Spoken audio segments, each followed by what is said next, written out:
listeners and readers of AwardsWatch.com. This is the AwardsWatch Podcast, and it's episode 158. We've done 158 of these. Wow. I am your executive editor, Ryan McQuade. Joining me today is Nicole Ackman. Hello, everyone. Dan Bayer. Hello. And for a brief limited run in theaters, Kevin Lee. Hi, guys. Kevin will only be here for about 20, 30 minutes of this show. Just want to let you all know that. So then you go, where's Kevin going? And it's not awkward or anything. We are here today to talk about Black Panther, Wakanda Forever, the big film that's come out this weekend. We're going to talk about our favorite sequels of all time. We're going to do some listener questions, and then we're going to get out of here. Everybody's week gone so far, so good. Everybody good? All right. Mm-hmm. All right. Okay. Well, might as well just jump into it. Start talking about Black Panther, Wakanda Forever, the latest film in the Marvel Cinematic Universe. It is the sequel to the ginormous hit from 2018, Black Panther, that was also nominated for Best Picture and won a couple of Academy Awards. And this has also been a very interesting film because this is the end of Phase 4 for Marvel, and they're going into their Phase 5. And it just feels like these phases are going on and on forever. This is also the sequel to a film where our lead is not here anymore. Chadwick Boseman's tragic passing a couple of years ago. Now Marvel's picking up the pieces from what was left, and so the people of Wakanda fight to protect their home from world powers as they mourn the death of King T'Challa. That is the log line of the film. Of course, it stars Letitia Wright, Lupita Nyong'o, Diana Guerrero, Winston Duke, Angela Bassett, Martin Freeman, Tanuch. How do you say the Namor actor's name? I'm sorry, Tenoch Huerta. There you go. And Ryan Coogler, who was the director of the first film, who's writer director of this film. Tons of people returning in the crafts categories, including the great Ruth E. Carter and Ludwig Göransson, who both won Oscars for their film. Well, since he's only going to be here for this weekend before his expansion across the country, Kevin, we're going to kick it off to you because you wrote the review for the website. I did. I'm sorry, Ryan. I know you wanted to review it so badly. Not really. I was, anytime I don't have to review a Marvel film is okay.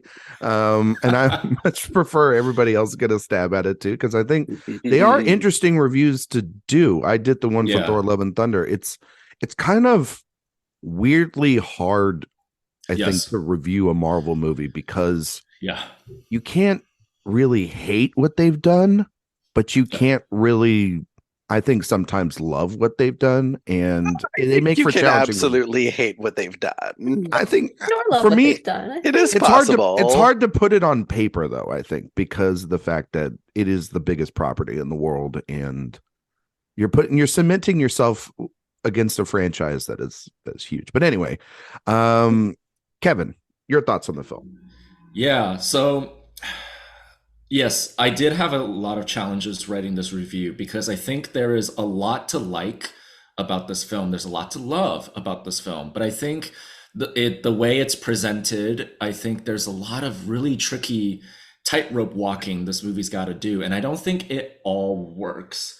I think one thing that is absolutely better than the first film is I think the acting from the entire cast is phenomenal here. The performances from everybody is excellent. And then everybody online has already said this, but I just want to echo it here. I think this film does a really loving, poignant tribute to Chadwick Boseman.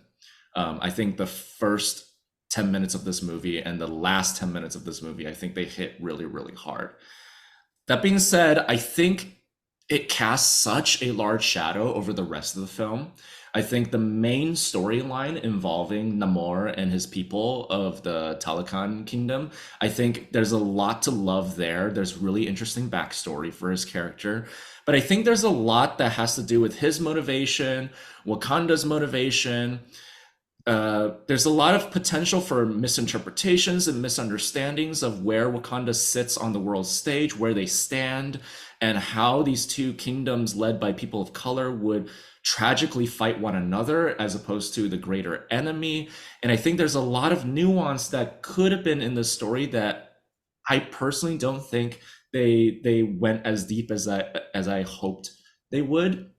What they have on screen is good, but I think if I compare this to the first Black Panther, I think it misses a lot of the sophistication and narrative complexity. So all in all, I like the film, but I don't love it as much as I love the first one. Okay. All right. And I believe the score was you give it a B, correct? Yes, I give it a B, and I teetered between B and B minus. Okay. All right. Dan Bayer. I'm going to kick it to you. What do you think of Black Panther Wakanda Forever? It's your background this morning. It is because, like, this movie is so much better than I was expecting it to be. It is so much better than I think we had any right to expect, especially given all the creative difficulties that have sort of plagued this film since its inception, since losing Chadwick Boseman. It had to be, completely rewritten. And then, you had whatever was going on with Letitia Wright and continues to go on with Letitia Wright. Correct. But say what you will about her personally and politically, professionally, the woman is a goddamn professional. She does the damn thing in this movie. I think she is a really, she stepped up her game, I think, something considerably to lead this film in the absence of Chadwick Boseman. And I was incredibly moved by her performance and by Angela Bassett's performance and by Lupita Nyong'o's performance and by Danny Gurira's performance. I think that everyone in this movie is they're doing incredible acting work. And Tenoch Huerta too. I mean, the man has charisma just oozing out of his pores. It's almost obscene. And I'm not just talking about, my thoughts while looking at him. Besides that, I think this is the Marvel formula and Marvel production values, I think, better than they have ever done it. The cinematography looks stunning. The action scenes are actually easy to follow and make sense, except for on a couple of occasions. But given this franchise, that's a step up. The production design and the costume design is even more jaw-dropping than in Black Panther, I think. Goddamn, Ruthie Carter, can we just give her her second Oscar for this series now, please? My God. Ludwig Göransson's score is incredible. Wow. I can't. And the only place where I think it really falls behind Black Panther, the original, is in the screenplay. And I think that's only because it's basically telling a very similar story, but it fleshes it out a lot more and kind of bloats the runtime a bit. But that said, this is kind of one of those classic sequels that we used to get in the 90s and early aughts, where the sequel it's the same movie as the first but bigger. And I respect that, and I think they made this bigger, worth it, and they actually made it better in a lot of ways. So that said, I don't think on the whole it's better than Black Panther, but it is, I think, at the same level of quality and enjoyment, frankly, that I had watching the first one. So I am very positive on this movie. And to be clear, I am not a big Marvel fan at all. And I was oh my God, 2 hours and 40 minutes of this. Oh, okay. And really enjoyed all of my time in this movie. Yeah. So, you know. Dan, this brings me such joy. I knew it would, Nicole. Nicole, what are your thoughts on the film? Yeah, so as the resident Marvel girly, I've seen this movie twice already. And Oh, wow.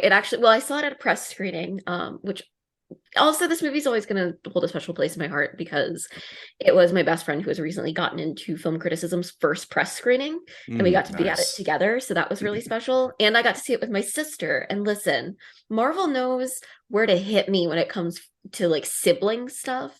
And then my family went to see it, and having seen it a second time, I'm even higher on it, I think, than I was the first time around. I think that this film is such a beautiful tribute to Chadwick Boseman and his passing.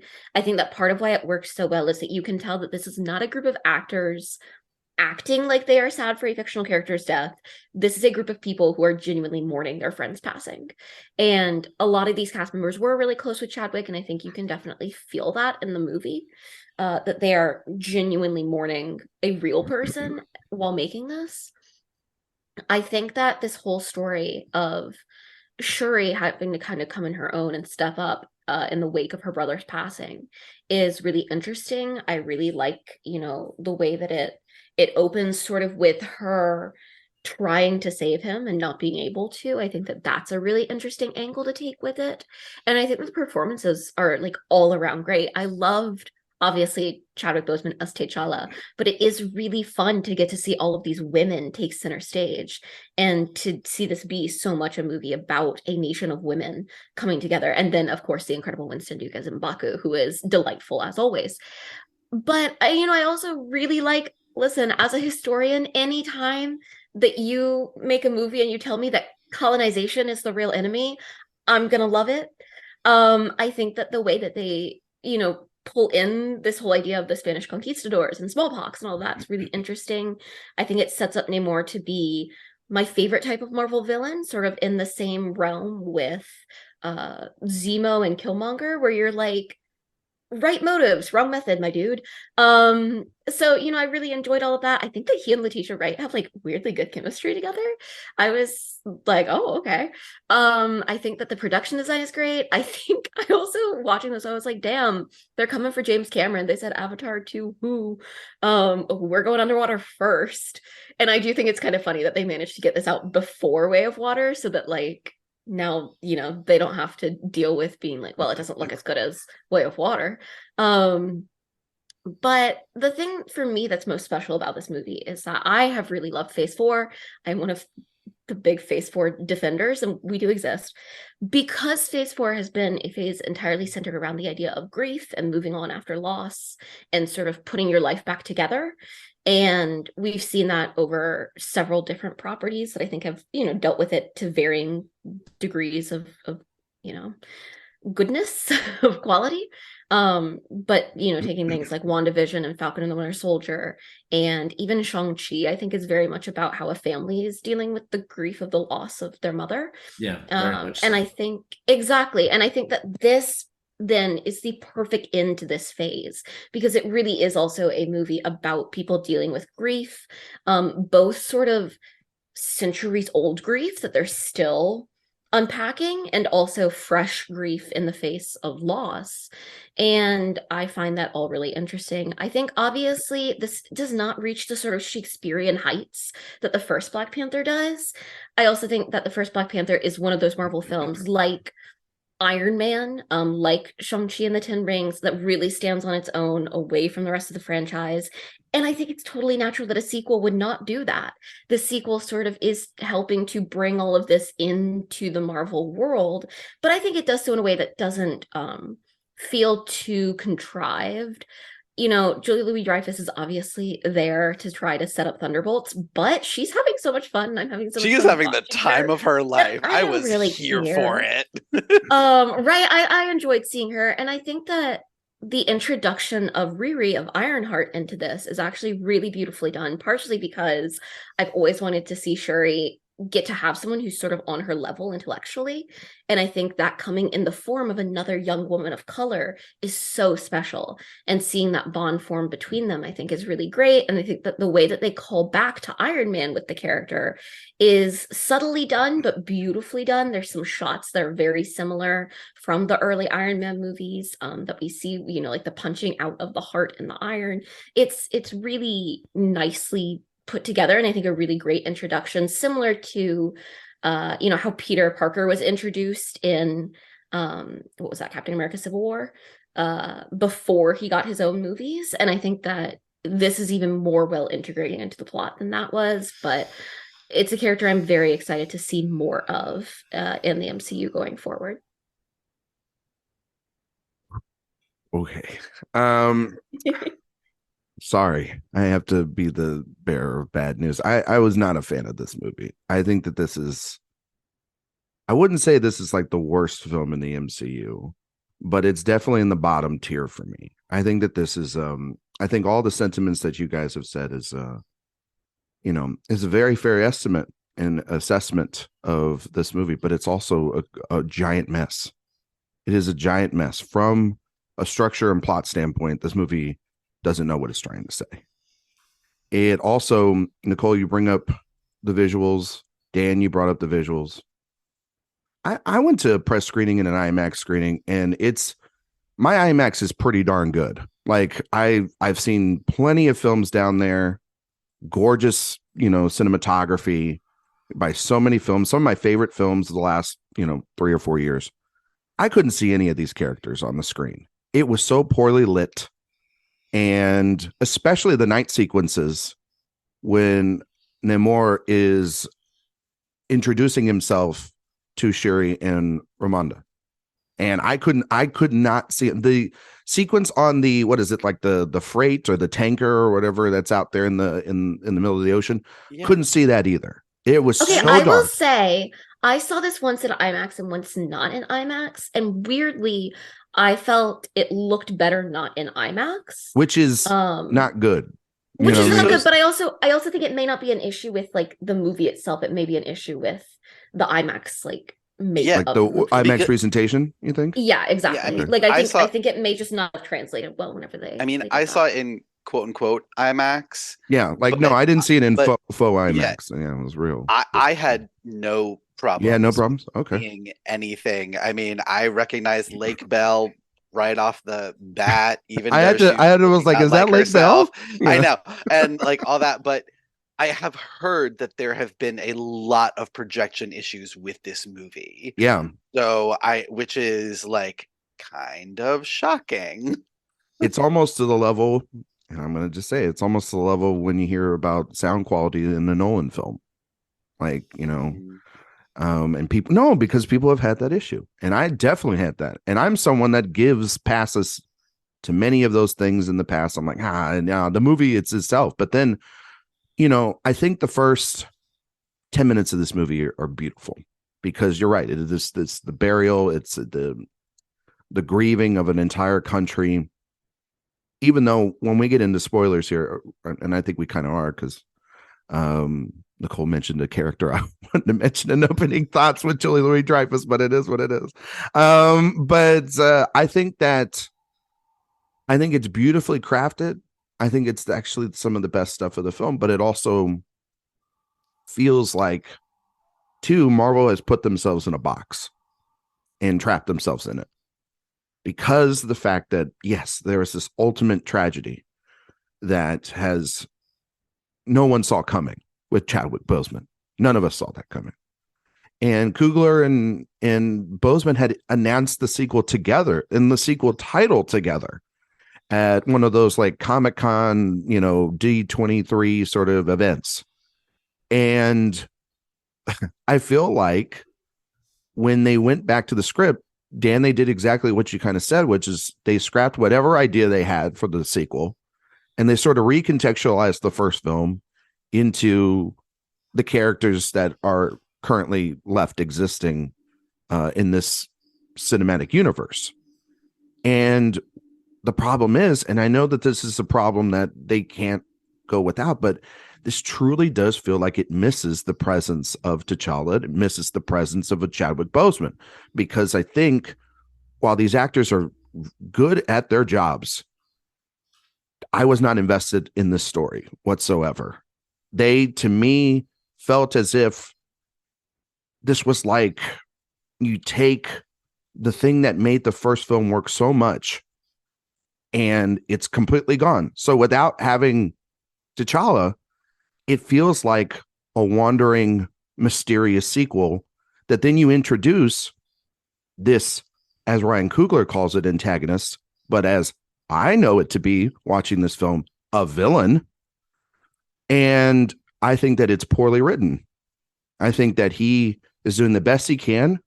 I think that the way in which Wakanda looks so beautiful and this underwater world looks so dark, and I could not see half of it. I could not feel the emotional impact of these characters. I did not know any of these side characters. I did not know this civilization outside of Namor. And his intentions to save his people are reaching at best. I think that also, Nicole, you mentioned Riri Williams, Ironheart in this film. This is, like Kevin and I were talking about offline, this is another American Chavez, where she is used as human MacGuffin that the hero needs to protect and the villain is going after. Yes. And in this case, I think she's good. I thought that in Doctor Strange, it didn't affect me nearly as much as it did in this, but I still think that it's not terrible, but it is something to look out for because of the fact that this formula feels like is spinning around in circles. And I think Angela Bassett is the best thing about this movie. I think she's extraordinary. I think Letitia Wright, like Dan said, she's got her own problems outside this movie. I think she's fine. I did not feel the emotional impact I'm supposed to for her. I think Winston Duke is kind of there. And I think also too, the humor of this movie, the humor of the MCU does not work at all in this movie. Anytime they try to make a joke or anytime it feels very awkward because this movie is a somber grief piece, as Nicole is trying to say. So anytime there's humor, anytime there's cutaway to a Disney Plus show or a character that, is going to set up something for something else, that model completely fails and undercuts a lot of the emotionality of this movie for me. And so the machine parts of this, the Marvel machine, do not work at all. I think that the score by Ludwig Göransson is mixed for me, because I think some of the themes are great. Some of the themes sound reused. And then there's like the original music that worked really well in the first film. It kind of, in quiet moments or in action pieces, don't really work here. And the action pieces in this movie, much like the first film for Ryan Coogler, I think are not great. They are some of the weaker ones in the MCU. I think the best part is when he's trying to just have conversations between these characters when the camera is still. And then I started thinking about the Shuri Namor relationship, and I was thinking about it the whole time, like, this, I feel like I've seen this before. Recently, I've seen this before. It feels very similar. You have these two people that share a common bond, and yet they're on two opposite sides. One is good, quote unquote. The other is bad, quote unquote. And one is trying to get the other to agree. And I started thinking, oh my God, this feels very Reylo. This feels very Kylo and Rey in The Last Jedi, a movie that I love and I think is vastly superior than anything in the MCU. And I sat here and I was like, you're not wrong about that. I know. Any rate, Ryan. Yeah, I'm not going to argue with you on that. Maybe that's why I liked it, because I was like, yeah, the vibes. So I just kind of sat here and listen, I like the first Black Panther. I think that movie, like Nicole, you said, that movie takes away trying to connect a universe and just tells a story. Tells a story about these people and their struggles. You have, characters like Sterling K. Brown and Forrest Whitaker to ground it in its past that are so good. And then you have this villain who is extraordinary, probably the best villain outside of Thanos in the MCU in Michael B. Jordan's Killmonger for me, because it's all grounded in this Shakespearean family history. There's a lot of tragedy to it. And it serves really nuanced commentary in the first film. The first film talked about things like what it means to be African versus African American, the tragedy of the circumstances of your birth, how that immediately carves a path of what kind of life you're going to be living, and how Killmonger and T'Challa could have been the same person had they both been born in Wakanda, but sadly Killmonger was born in the US, and then that is woven really beautifully with its theme of globalism versus isolationism. Should Wakanda open its borders? Should Wakanda use its resources to help other struggling nations? And then the main conflict of it all, how this conflict started, how Killmonger became who he is, was a mistake that the past generation makes. So it's also a story about current generation going through a phase of self-reckoning and correcting the wrongs that the past generations have made. I think here in this story with Namor and his people, I think they continue a lot of these ideas of like colonization and like consequences in real history, and how does that affect the motivations of a character now. I think with Namor, they wrote really good setup for him. There's a big flashback sequence in this movie where Namor pretty much explains like how he became what he is and like what motivates him to want to protect his people.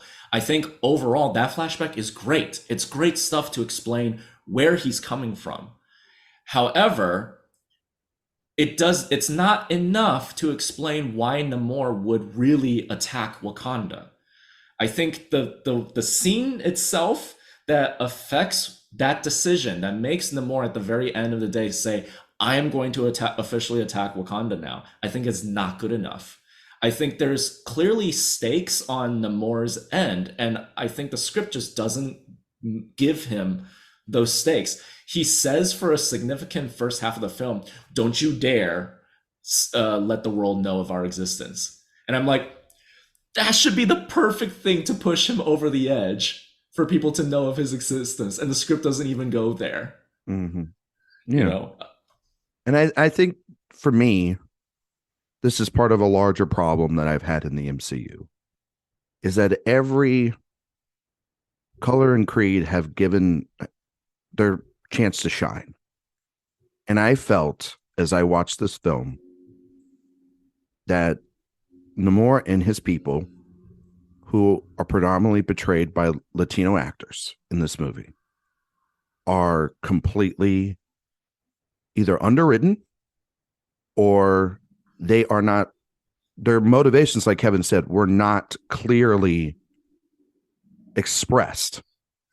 And I put this not on the shoulders of Ryan Coogler. He had an enormous task to even create this movie. They had dozens of rewrites. They had, obviously the death of Chadwick. They had shutdowns. They had the pandemic. They had all these things. But in introducing these characters, when the motivations, like Kevin said, for me, aren't there, and then you have essentially Black actors and Latino actors fighting each other on screen and can't tie the connective tissue of when you have the U.S. government in there, of once again this generational colonization, this generational race war that could be going on, a theme in which is definitely tied in, and the themes are there in the first Black Panther, where they are very aware of having your MCU, sort of story, and then a larger story and larger themes. And I feel like those are absent in this movie, and that these characters are fighting each other in such a way that, to me, I just felt very icky as I was watching. This is the best way of saying it. I felt as if none of it was fully explained enough for me. It's rushed in the script. And ultimately, it's marketed and it has been discussed about. And Coogler and the team have tried to get away from that and try to, oh, he's not a villain, he's an antagonist. You got to understand him and everything. That's like, well, I don't think you fully understood him when you wrote it. And the film is clearly making a villain here. And I don't think it is making a firm anti-hero or antagonist the way it is with Killmonger in the first film, I think, because you can clearly understand his motivations and everything in that movie. But Kevin, you got to get going here. You got one last thing real quick. I do got to get going now. Yes. Okay. All right. I'm sorry. You're on your own now. I'm on my own. But I do want to hear from, bye Kevin. We'll see you soon. I do want to hear from Dan, Nicole. I'm sorry. I've been taking up a lot of airtime. So I want to hear what you guys have to say about all this.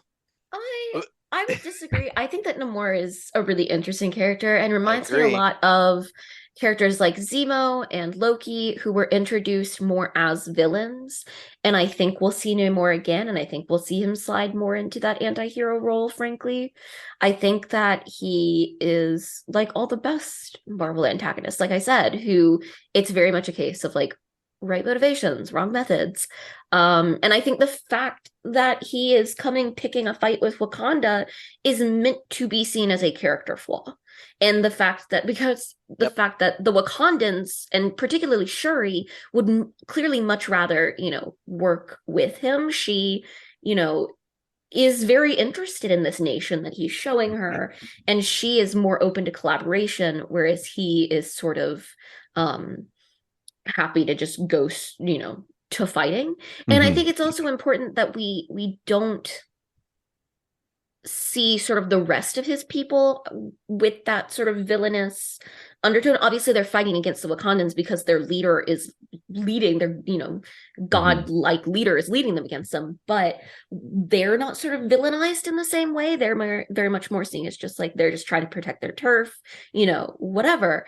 And it's something that I really do hope that we see sort of a return to in another movie, because I think that this could be a really interesting sort of ongoing conflict between them.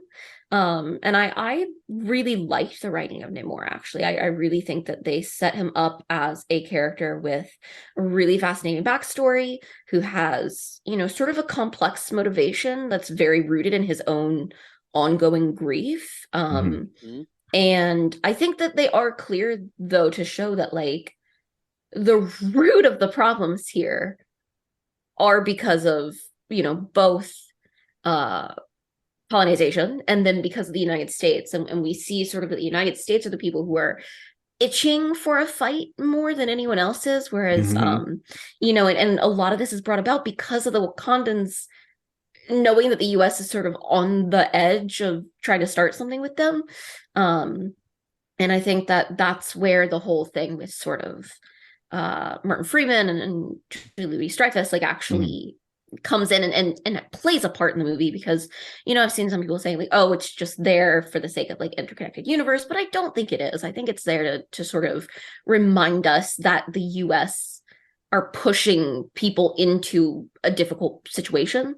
But it, I hope that this is something that continues to play out and sort of gets more complex as it goes, because I think that they've set it up really well. And I think particularly for introducing a new character, they did a really good job with Namor, because it couldn't be a movie as centered around him entirely, because they had other things that they were trying to do with, obviously part of the point of the movie is to get, this is kind of a spoiler, but I'm going to go for it. We knew what was happening, to get Shuri to the point where she is willing to take on the mantle of Black Panther.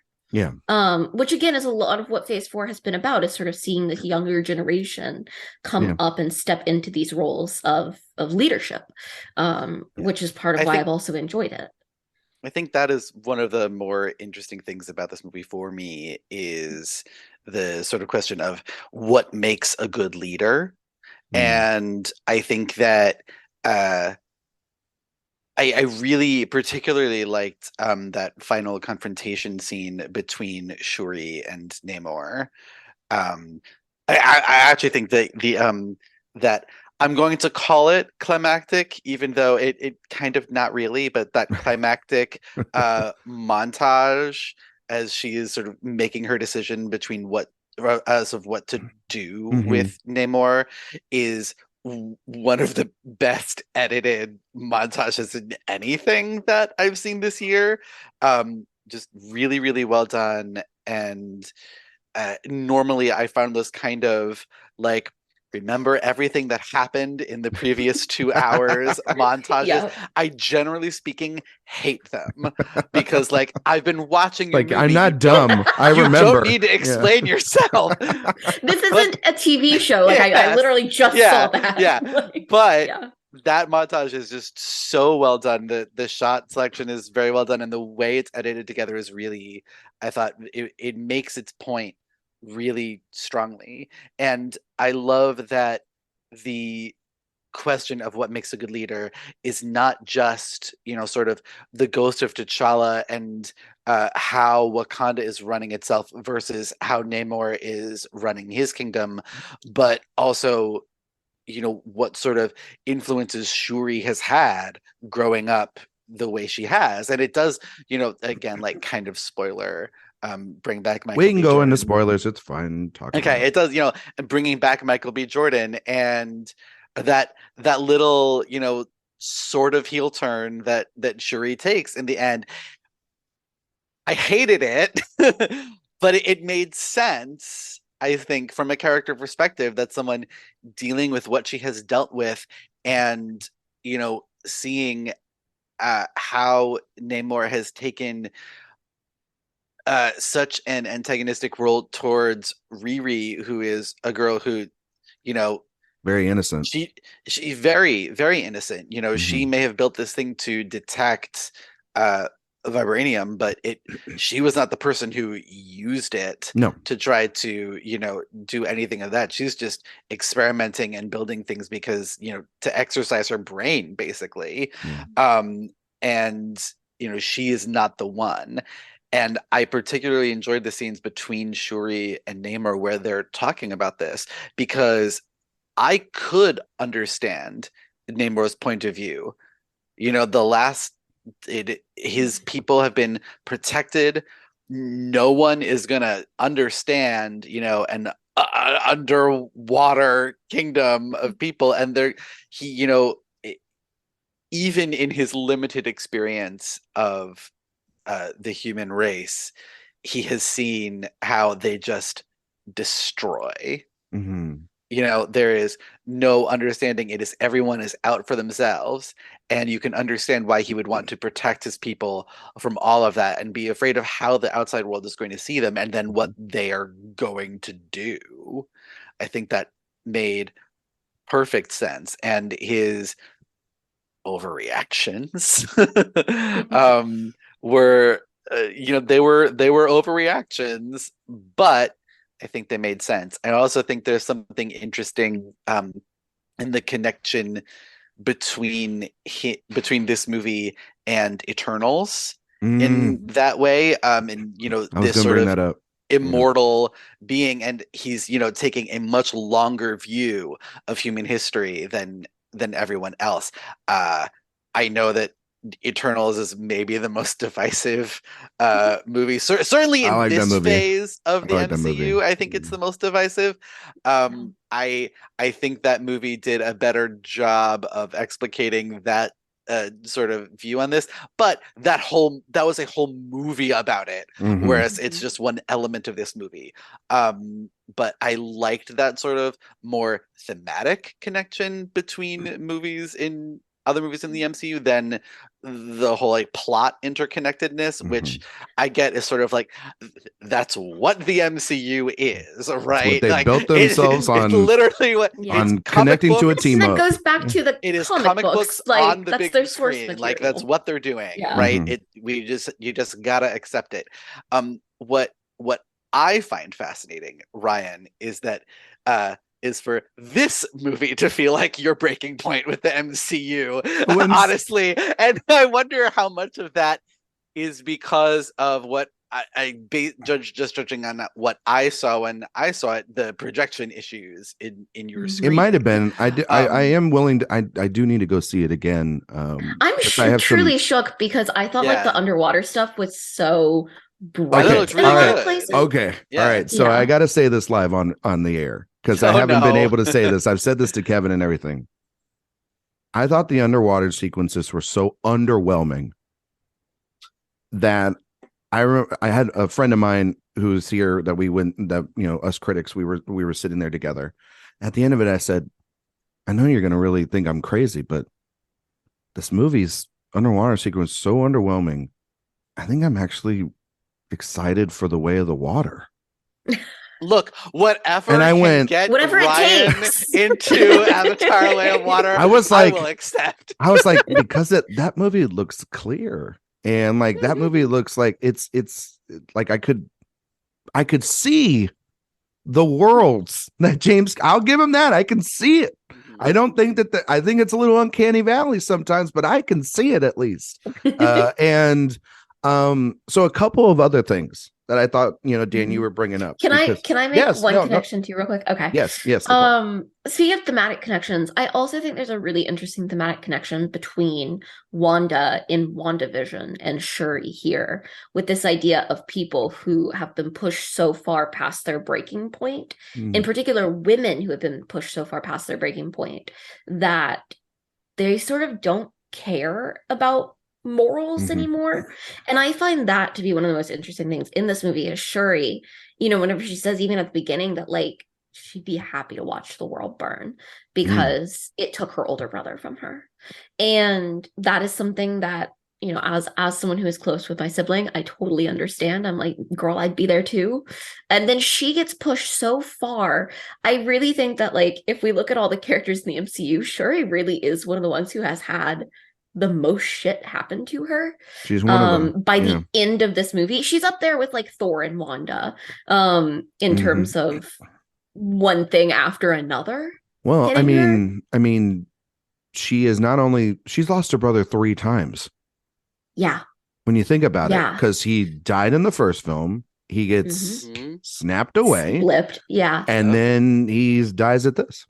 So it's like, And I dude, think that- bro, you know, Right? Like, And I think that it's so beautiful to see her get to sort of come around back to Mhm. a really strong leadership point of Yeah. view in all of this. But I also love the idea that this isn't someone who is excited about taking the throne. You know, this isn't one of those stories. But at the same time, one of my favorite things about this movie is that nobody ever questions if Shuri can be the Black Panther, she can be the leader of Wakanda Yeah. because she's a woman. well, I mean, That is yeah. not which, and Yeah. like that sounds like, oh yeah, of course, but that's so rare. It's so rare to see So something rare. where nobody questions a young girl, because she is also young, taking on this mantle Yeah. because she's a girl. And I thought it was so nice to not, you know, nobody questions Queen Ramonda because she's a She's- woman. Yeah. She's the queen. And I think that that is so nice to see, and so nice for young girls. And, you know, in particular, also, I think nice for young Black girls to see. Yeah. Nobody questioning that she can do this. Nobody questioning that Riri is as brilliant as she is because she is this, you know, young Yeah. Black woman. I think that that, to me, made this feel even more special. Just to see a young girl get to take on this sort of position and nobody question her for it. And even Namor doesn't question Exactly. the No. fact that a woman can be a leader, which like that is Yeah. kind of huge given, you know, He's been underwater. how long Even the he's last been time he was around. involved in Right. society. Like, Yeah. Men everywhere. Well, that might be the thing too, is that he sees that the world has sort of evolved from the men that were murdering all these people and everything. I think also too, it's the theme about the reason why you don't see a lot of that struggle in the film is because that's the theme of the first film, is to not really question the authority, because the last time they had an authority questioning was between Eric and T'Challa, And look how that ended up. It almost divided a country. It literally did divide a country into a civil war amongst their people. And so I think that also too, in a time of grief, people aren't going to question things. They're going to be more quiet and somber. So of course, Queen Ramonda, she is the queen. I don't think anybody challenges Shuri because of the fact that it would be not only challenging her and her powers that she gets by the end of this, it would be challenging the memory of her brother. And it's the history of that entire entity that is the Black Panther. You don't question your leaders because then it leads to dangerous results. And it's mentioned a couple of times in the film too about, with Diana Guerrero's character about her husband was a traitor and things of that nature, and why M'Baku isn't as trustworthy or is worried about Namor in the surface world, the underworld world as opposed to the surface world. But I do had some things that I thought about as I was watching the film. One, the Shuri stuff, it's total dark side Rey being tempted stuff, just not as executely shot or as profound as or as steamy as Ray Lewis in the Last Jedi. Listen, we're going to talk more about The Last Jedi later in this episode, okay? Speak for yourself. Literally, I was thinking the whole time, why don't they just get married? Yeah, why don't they just unite the worlds? Let's go. But I think, okay, so I'm gonna say something, and I think that this is one of the first things is because as a film goer, my brain can't turn off. I'm sorry, I can't turn it off sometimes. And I think within the first 5 minutes of this movie, the way in which it is explained how T'Challa passes to me is kind of frustrating and also doesn't make sense with the rules of this world. Because when you come out to find later in this film that what Shuri's trying to create is the flower in which you can then create the Black Panther, right? That was burned in the first film by Killmonger in the entire room, right? So what was left was that, and that's it. And so that's what made T'Challa basically the last Black Panther we could have, unless they came up with some sort of thing. And maybe that was going to be in the sequel or something. I don't know. In the original thought process. But she is creating this flower, supposedly, once you think about it. And from the rules of the first film, once it's in you, it's in you.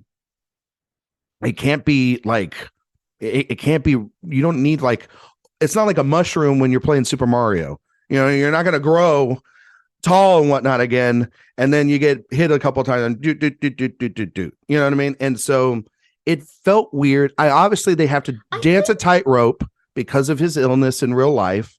And this is where they acknowledged in it though that it's not clear if it actually would have worked. Yeah. Well, it's what she has seized on this idea of, if I can recreate this, then I think will kill him. No, what she's starting with, like that algorithm at the beginning, that's not what's going to work because it's unstable and she hasn't figured it out. But then this is like, by the end of the film, it's like 98 point something, whatever, effective. Well, yeah, but they say, I don't think she says, I think either Ramunda or someone else says, like, you don't even know if this whole idea is going to work. That she is just sort of seized on this as it's the only thing that I can think of that might. Okay. Mm-hmm. So that's where I think the screenplay, because, knowing about what Chadwick Boseman's always said about the character, knowing what Ryan Coogler has said about their relationship, his wife, all these people that have talked about him for over the years, is that the man in his last dying years was creating art and cinema to carry on beyond him, and he knew that. So he wouldn't want that to be a deterrent probably of any story, much like I think Carrie Fisher wouldn't want the same thing as well. You know what I mean? And I'm not saying to recast him. If you're not going to recast T'Challa, which is fine, I think that if you don't want to do that and you want to do the story, it's great. But I think that there's a better way of gaining this resolve and this conflict in this movie because of the fact that What is the one thing that we don't find out about Namor's people in this movie? Is their effect that we've seen throughout this entire phase that the blip has caused, and that the snap of Thanos has caused, and that I was sitting there going like, are they going to kind of do that? Where are they going to even mention the fact that that would set Namor even further over the top, that half of his people just vanish from the ramifications of nothing that they have involved with from the surface world, right? Then you have, like, Dan, I think you were mentioning it, the Eternals, where this giant being comes out of the middle of the earth, is just sitting on the surface that they've never still explained how that got wrapped up and figured out. But then this drilling for vibranium, which it's funny that like people only think that vibranium exists in this world and in Wakanda, when what is Captain America's shield made out of? Vibranium. But so that's a little bit of a flaw. That's like, these are the only two places for it. We know that it's around the world. We're probably going to get it introduced with some X-Men down the road soon. The government probably does have some form of that. So can't wait for that, to wrap up. And that's the problem, I think, with this series, is that the bigger they have gotten and the more that they have gone beyond what I think was essentially the story they wanted to create, which was the Endgame Infinity War saga, right? Mm-hmm. When they got to that, Nicole, you have expressed this. Dan, I know you have expressed this, and I'm expressing this too. Each individual film has been a case-by-case basis one way or another. And they do not feel in this phase that a connective tissue, we could say grief is a connective tissue. We could say it's something else beyond that. But when you start introducing television shows and TV specials and this thing and that thing, and you're doing 4 films a year, and you have no central vision to an end point now of where you're going to go, other than like you're going to introduce King the Conqueror in Loki, and then you're going to have to reintroduce him because that's how they do this now with their formula. It feels a little clunky in how they're sort of setting things up and how it works within the boundaries of the rules that they have sort of already set. And it's great for a comic book because a comic book can reinvent itself hundreds of times. But for movies, that's not the case. Movies have to have consistency from one thing to another. And they had that for the most part. I feel that, they've gone back and forth and in and around within this phase. I mean, they've had they've had prequels, they've had epics, they've had smaller things, smaller stories. They have done everything here without actually doing the one thing that matters, which is connect it all. It makes sense because the blip finally, even though I'm tired of the blip being used in everything, it would make perfect sense here to say that maybe there is some sort of side effect to T'Challa coming back from the blip, and that was maybe a cause of why he mysteriously passed, because no one is fundamentally asking the question, what happened to their leader? And is this going to affect the rest of our people? And if you could have done that with like maybe a wife or a spouse or, a close person to Namor and had that bond them even more, I think that that's something interesting too, because yes, their anger and their grief would get in the way when they start fighting. But the ultimate thing is a lot of that perspective in that flashback, right? Or the flashback montage, as we've called it, Dan, it leans so heavily towards her and none of it leans into him. We don't see a lot of the realization of his actions and what he's done. And for that to be the balance and where it is, and to be like Loki or like Zemo, you have to have that in the moment. And then the scene at the end where he goes, yeah, we'll be friends with them for now, bum bum bum, would be a little bit more impactful and make sense, other than just like, yeah, we everything I just shook hands on back there, that don't mean nothing. I didn't have no montage, so I didn't, I can't do nothing. No montage means no deal. There you go. You know what I mean? So I think that's where the storytelling falls apart, and it's trying to connect these two. And I know they're going to say, oh, well, you can't really dive into how he died, but I mean, yeah, but you are essentially this whole movie is. So it's like you can't open Pandora's box if you're not going to recast him, and not use it in a terrible way. But there's no, I think, winning here with the essence of what is left with T'Challa in this movie, other than a tribute. You know, I think right now, a lot of what you were saying there, Ryan, struck me as more a criticism of the MCU Phase 4 than of this specific movie. And one of the things that I think we struggle with as film critics a lot, and especially with these big franchise films, is reviewing the movie we got instead of the movie that we may have been hoping for or expected to get. And I do agree that I think the overall storytelling of Marvel Phase 4 has, like you said, sort of bounced around between very interconnected to the past and not at all. This thing in that, like, I have not watched the TV shows other than WandaVision because I have a life. You should really watch Loki. I think you'd like Loki. You should watch Loki just to see Richard E. Grant. People have said this. I haven't had no time. When I have time, at some point, because that's your assignment for next week, Dan. You have to watch Loki. I saw the reptile Loki, and that was all I needed to be like, okay, one day I will watch this. But so, like, taking all of this into consideration, I'm really trying to. Oh my God. I personally am looking at, this movie in the context of only this movie. And so what I'm saying is, like, they're not gonna, like, it was not even on my mind how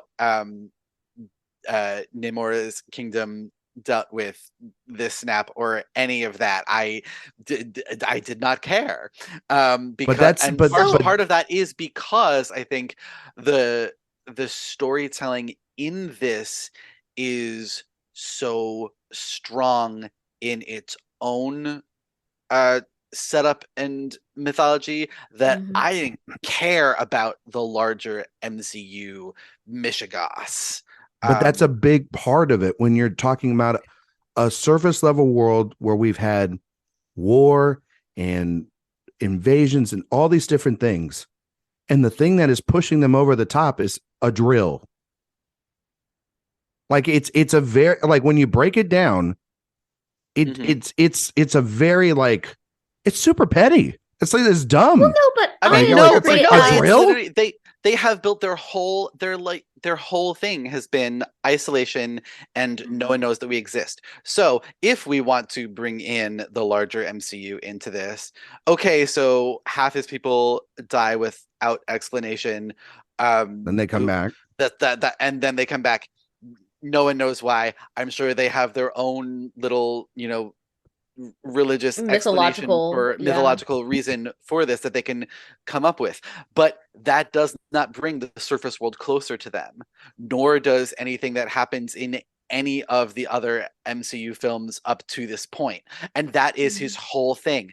Do not let the surface world know about us. That drill, that does get them closer to them. That drill's a little too close to his kingdom. A little close to home. It's fair, but the thing is that they can justify it all they want, and the blip or all these other things that have happened, and they can keep their people in the dark. That's where then the conflict, not just within almost like a blind leader, to be honest, is what they see in Namor, but it's like that's where you can have, like, kind of in the first film where they're questioning, like, I mean, no one questions him from his own people. We don't get a perspective from his people. Well, in terms of he's a godlike figure. Yeah, he's literally a god. Yeah, I understand that, but so, like, I mean, Black Panther is like a king a ruler. He is the person, yet he has a council, yet he has a family, yet he has people and characters that he can rely on. And if you're not going to do that, then make it as if this man is extremely lonely and extremely bitter about the fact that he is that. Tap into those. And Dan, I'm not trying to say that I want the MCU to connect all the tissues, but the problem is they have themselves put themselves in this box where isolated stories is really not what they can do anymore because of this phase. This phase has all been about the multiverse and connecting all these things together. This is like a bare minimum thing of connecting it together to have even more connections with this place above Wakanda that is an isolated place outside of the rest of the world, and having this place that is deeply isolated from even Wakanda, and having them have some relatable business there between the two of them, because from the moment they meet, they are adversaries.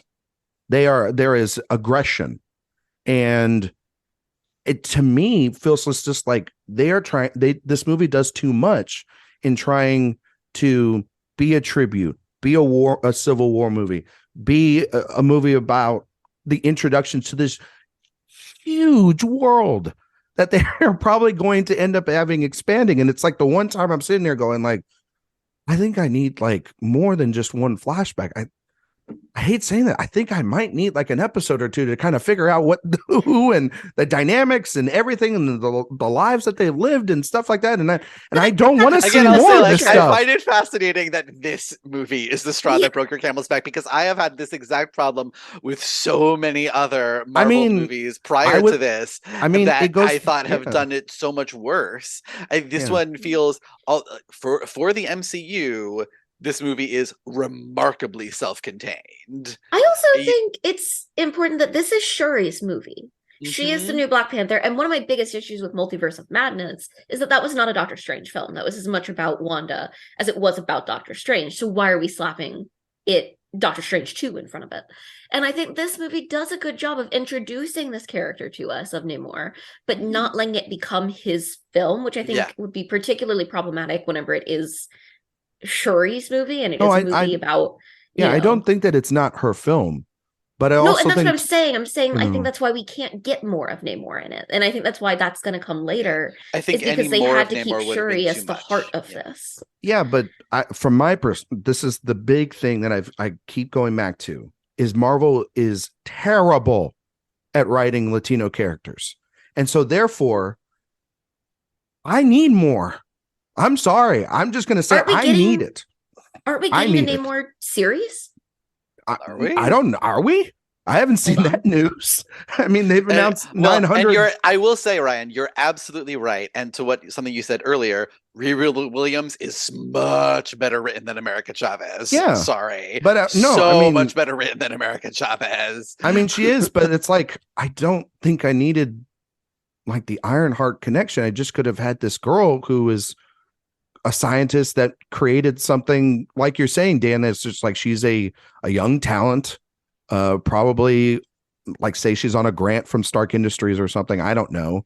And, if you want to build up her Ironheart series, because that's totally going to probably happen as well too, then that's fine. But like, I don't need an Iron Man suit in this movie. Kind of was like, wait, what are we doing? Like that's the thing too. It's self-contained at times. Then you have an Iron Man suit, then you got Thunderbolt, then you've got all this other stuff, and it's just like, no, this movie is trying to have its cake and eat it too. And yeah, it is crazy because I trust Ryan Coogler more than just about anybody. I think he's an extraordinary talent. I think he's one of the best writer directors that we've had. I mean, like Fruitvale Station, I can't wait till he try to make another small movie like that because it's fantastic. Creed is extraordinary. The first Black Panther is one of the best films in the MCU. And yet this one, it felt as if all of it really was a lot to undertake. And I think that the stuff with Shuri and I think the stuff with the Wakandans is clearly realized in everything, but everything around this movie ultimately I don't think is 100% where his mind was focused. I think he wanted to talk and grieve with the characters he already was familiar with and created. And Namor suffers for that, in my opinion, in terms of development, in terms of all these things. And it's fine because, like, even the flashback sequence with the colonizers felt very Thanos-esque. And I understand, like, you know, when, like, you see in Infinity War where it's him and Gamora, and Gamora's like a child, and you kind of have to flash back and you understand a little bit more of his motivations or his philosophy or his thinking. The problem is that you've had like 900 films to explain what is coming with Thanos. This is the first time you're really introducing this person, and it just feels like it's too big of an idea to throw into this sequel. It is. And I that's what I just feel. And I think the end credit scene, though, beautiful. The best mid-credit scene they've ever done. And I mean, cried. Literally ever. The one person we haven't talked about, which I was just like, can we get her more things to do in this world yet again, is Lupita Nyong'o, who is just yes. I need to be her her rep or her like agent or something, because like I feel like she's not getting a lot of lead roles, but yet when she does, she has been. You know. I love that she has been incredibly picky about what project she has chosen to take on since winning her Oscar. I absolutely love that. I thought that she was yet again fantastic in every scene that she's in this movie. I just want her to be more. Spark. I agree. Again, like kind of this was sort of not her story, and I thought that the character, everything that they did with her character made complete sense. It felt true to who she was and was explained really well and not over explained, thank God, as a lot of these movies can tend to do sometimes. And yeah, I agree. Would I have liked to see more of her? Absolutely. I would like to see more of her in absolutely everything. I would have loved for her to be in The Crown, for Christ's sake. I mean, you know, the whitest show ever. Like, give me more Lupita Nyong'o in everything. I would have loved to see her be Black Panther. Weirdly enough, I wouldn't have been opposed to that because she deserves the world. It's not to undercut Shuri's character or anything. It's just I want Lupita Nyong'o to have the world. I agree, but I really like what she gets to do in this movie. Like, she gets some really so good. cool stuff. She gets to speak like so many different languages. She gets to like fun. If we're talking about giving Disney Plus shows, saves the day. Like, can we get like her in a Disney Plus show with like, you know, but I really like think, secret spying around the world for Wakanda? That'd be pretty cool. They give her so much cool stuff to do because she gets to speak all these different languages. She is someone who we see that she is legitimately good at connecting with people. She is, you know, in her grief, she's gone to run this school. And I think that's so fun. She's a mother, but that doesn't stop her from being a badass. And, you know, she also gets to save the day. Like, she's the one who saves Shuri and Riri from being in captivity. And I think that's all really fun. And we get to, you know, it's more than I was worried she was going to get to do. And I will say, though, I feel so freaking smug because watching the trailer, I was like, oh, she's definitely had his kid. She's definitely had his kid. And then the movie ended and I was like, well, goddamn, I was wrong. And then that mid-credit scene happened and I was like, I was not wrong. And I thought the way that they handled that was really beautiful and really moving, and, you know, sets up obviously for that to become more of a plot point in the future. But I think that it sets him up to be T'Challa. Yeah. Right, like he is this new prince and whatever, and I think it sets up for Shuri to sort of have options about what she wants her future to be, to train him. There is another heir to the throne. Yeah. And I really thought that it was really moving without feeling like too manipulative. Yeah. And that kid was darling. Adorable. Yeah. As adorable as you would think a child between Lupita and Chadwick would turn out to be. Yeah. Be like, wow, we're in the wrong gene pool business. You know what I mean? Yeah. Like, you won. Any final thoughts? Quick final thoughts we have, because we've been running long on this review, but any final thoughts? Yeah, Nicole? my final thought, Ryan, you're wrong. Oh, okay. There we go. I knew that was coming. I feel like you're entitled to your wrong opinion. Every time we've done a MCU review this year, it has been that final thought, and that's fair. I don't know.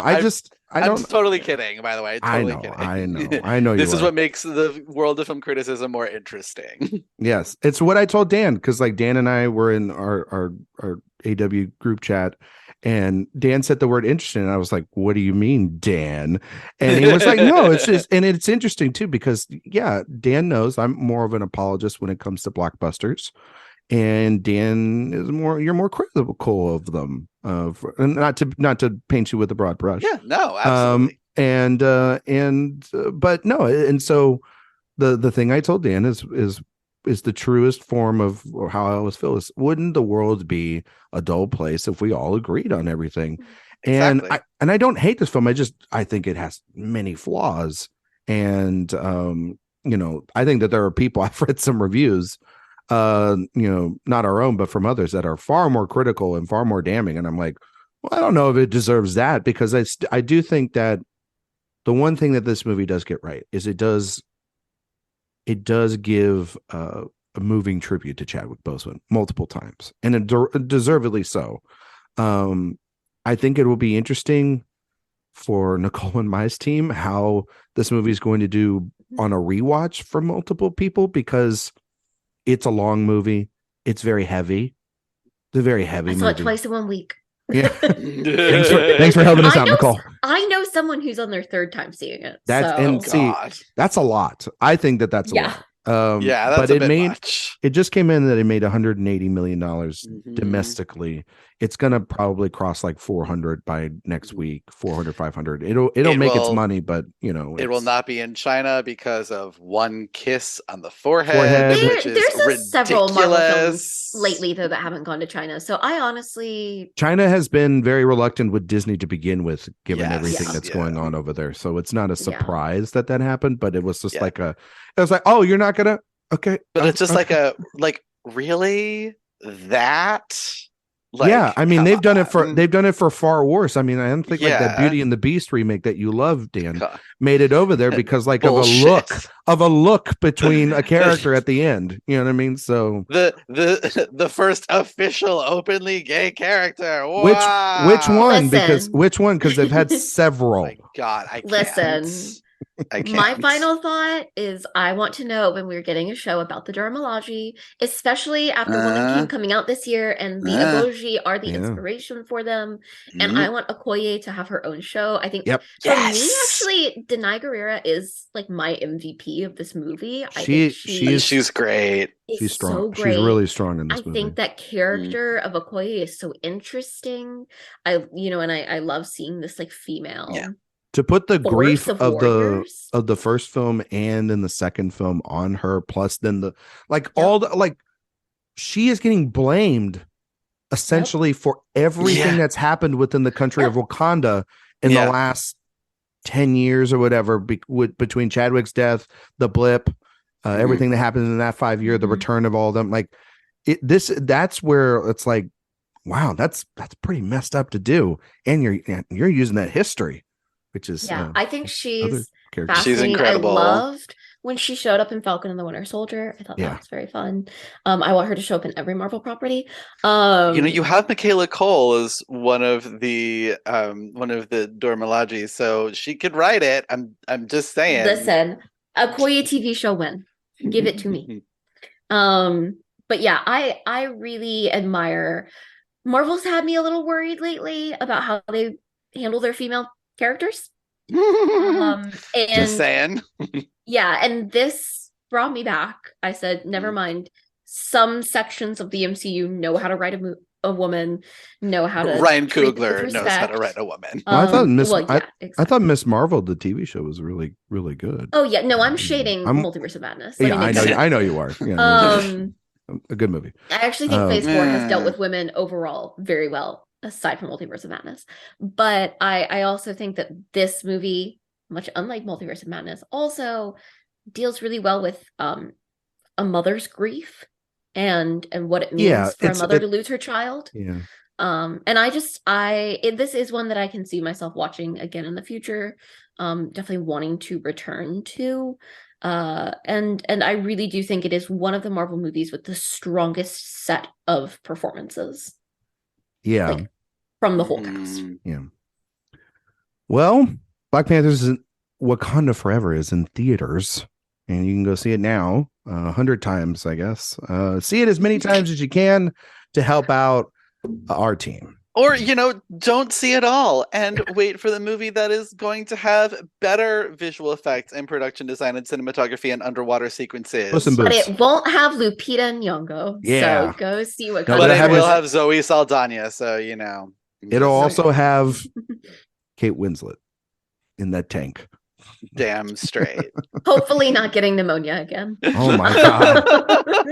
Well, I thought we would briefly talk about, because Wakanda Forever came out this weekend, I thought we could briefly mention some of our favorite sequels of all time. This isn't going to be like a top 5 or anything, but just like a sort of a loose conversation on some of our favorites. Because a lot of people are, every time I feel like a Marvel movie comes out, everyone's calling it the best of the MCU or one of their favorite sequels of all time or whatnot. But and we didn't want to do like a whole MCU special show because that would just make Dan's head melt like in Raiders of the Lost Ark. I thought we could talk about some of our favorite sequels of all time. And Nicole, I'll kick it off to you first. Do you have some that you really I have a list. love? I know you got like a list. Right? Yeah, I do. So first of all, a quick shout out to another sequel that came out this year, Top Gun Maverick, which is the rare sequel that I actually think is better than its predecessor. So fun. A movie I saw in theaters many times. And a movie that I think sort of plays off of its predecessor really well, without trying too much to just copy what it did. Whenever it comes to MCU sequels, I have to mention 2 of my favorite MCU movies, which are Thor Ragnarok, which I think does a really good job of sort of taking a character in a different direction, and infusing something a bit different. And then my favorite MCU movie, Captain America: The Winter Soldier, which I think is a perfect sequel. Then let's see, other sequels I have to give a shout out to. Obviously, I couldn't have this conversation with Ryan without giving a little shout out to Harry Potter and the Prisoner of Azkaban. Damn right. The best of the Harry Potter films, a fantastic sequel, and particularly very good at, Harry Potter is a series that sort of gets darker over time. And I think that Prisoner of Azkaban does a very good job of sort of stepping up the stakes without it feeling sudden or rushed. I also, Ryan will appreciate, have to give a shout out to The Two Towers, because all of the Lord of the Rings movies are great. And I also think like they are very special whenever you talk about, the second 2 films as sequels, because they were able to be filmed at the same time. That sort of sets them apart from most things. God, what a film. I promise I only have a few more left. I have to mention The Last Jedi. What a film. A masterpiece. What a film. What a film. You want to talk about a franchise that had no idea where it was going, though? We can talk about the Star Wars sequel trilogy. If only Rian Johnson had been allowed to finish out his vision, we could have had something very special. Instead, we never got the 3rd movie, fun fact. Instead, we got Knives Out. It doesn't exist. So I think we're okay. Yeah, I wish we could have both, because no, for you want real. to talk about worst sequels of all time? No, Rise of Skywalker. No, we're not going to talk about that. No, it doesn't exist. A movie I don't acknowledge the existence of. Yes. Okay, a couple more. Mamma Mia, Here We Go Again. Incredible, fun. Recaptures the magic of the first one in a beautiful way. Paddington 2, a perfect sequel. Again, I think even better than its predecessor. Pedro Pascal's favorite movie.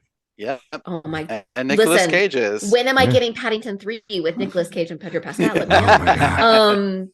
And then 2 more. I have to mention my favorite animated sequel of all time, which is The Lion King 2, which is a goddamn masterpiece. Also, I promised Sophia I would mention all girls who grew up as Kovu girls are now Adam Driver girls. I can't explain why. It's a thing. It happened. There's a Kovu to Kylo Ren pipeline. It exists. Thing. It exists. It's beautiful. I am proof of it. And then the last one I want to mention, which I think is one of the best franchise sequels of all time, and also one of the best literary adaptations of all time, is The Hunger Games Catching Fire, which I think Yeah. is a perfect film. Yeah. Good The movie. way that they step up everything that was in the first film, which is already a pretty perfect movie.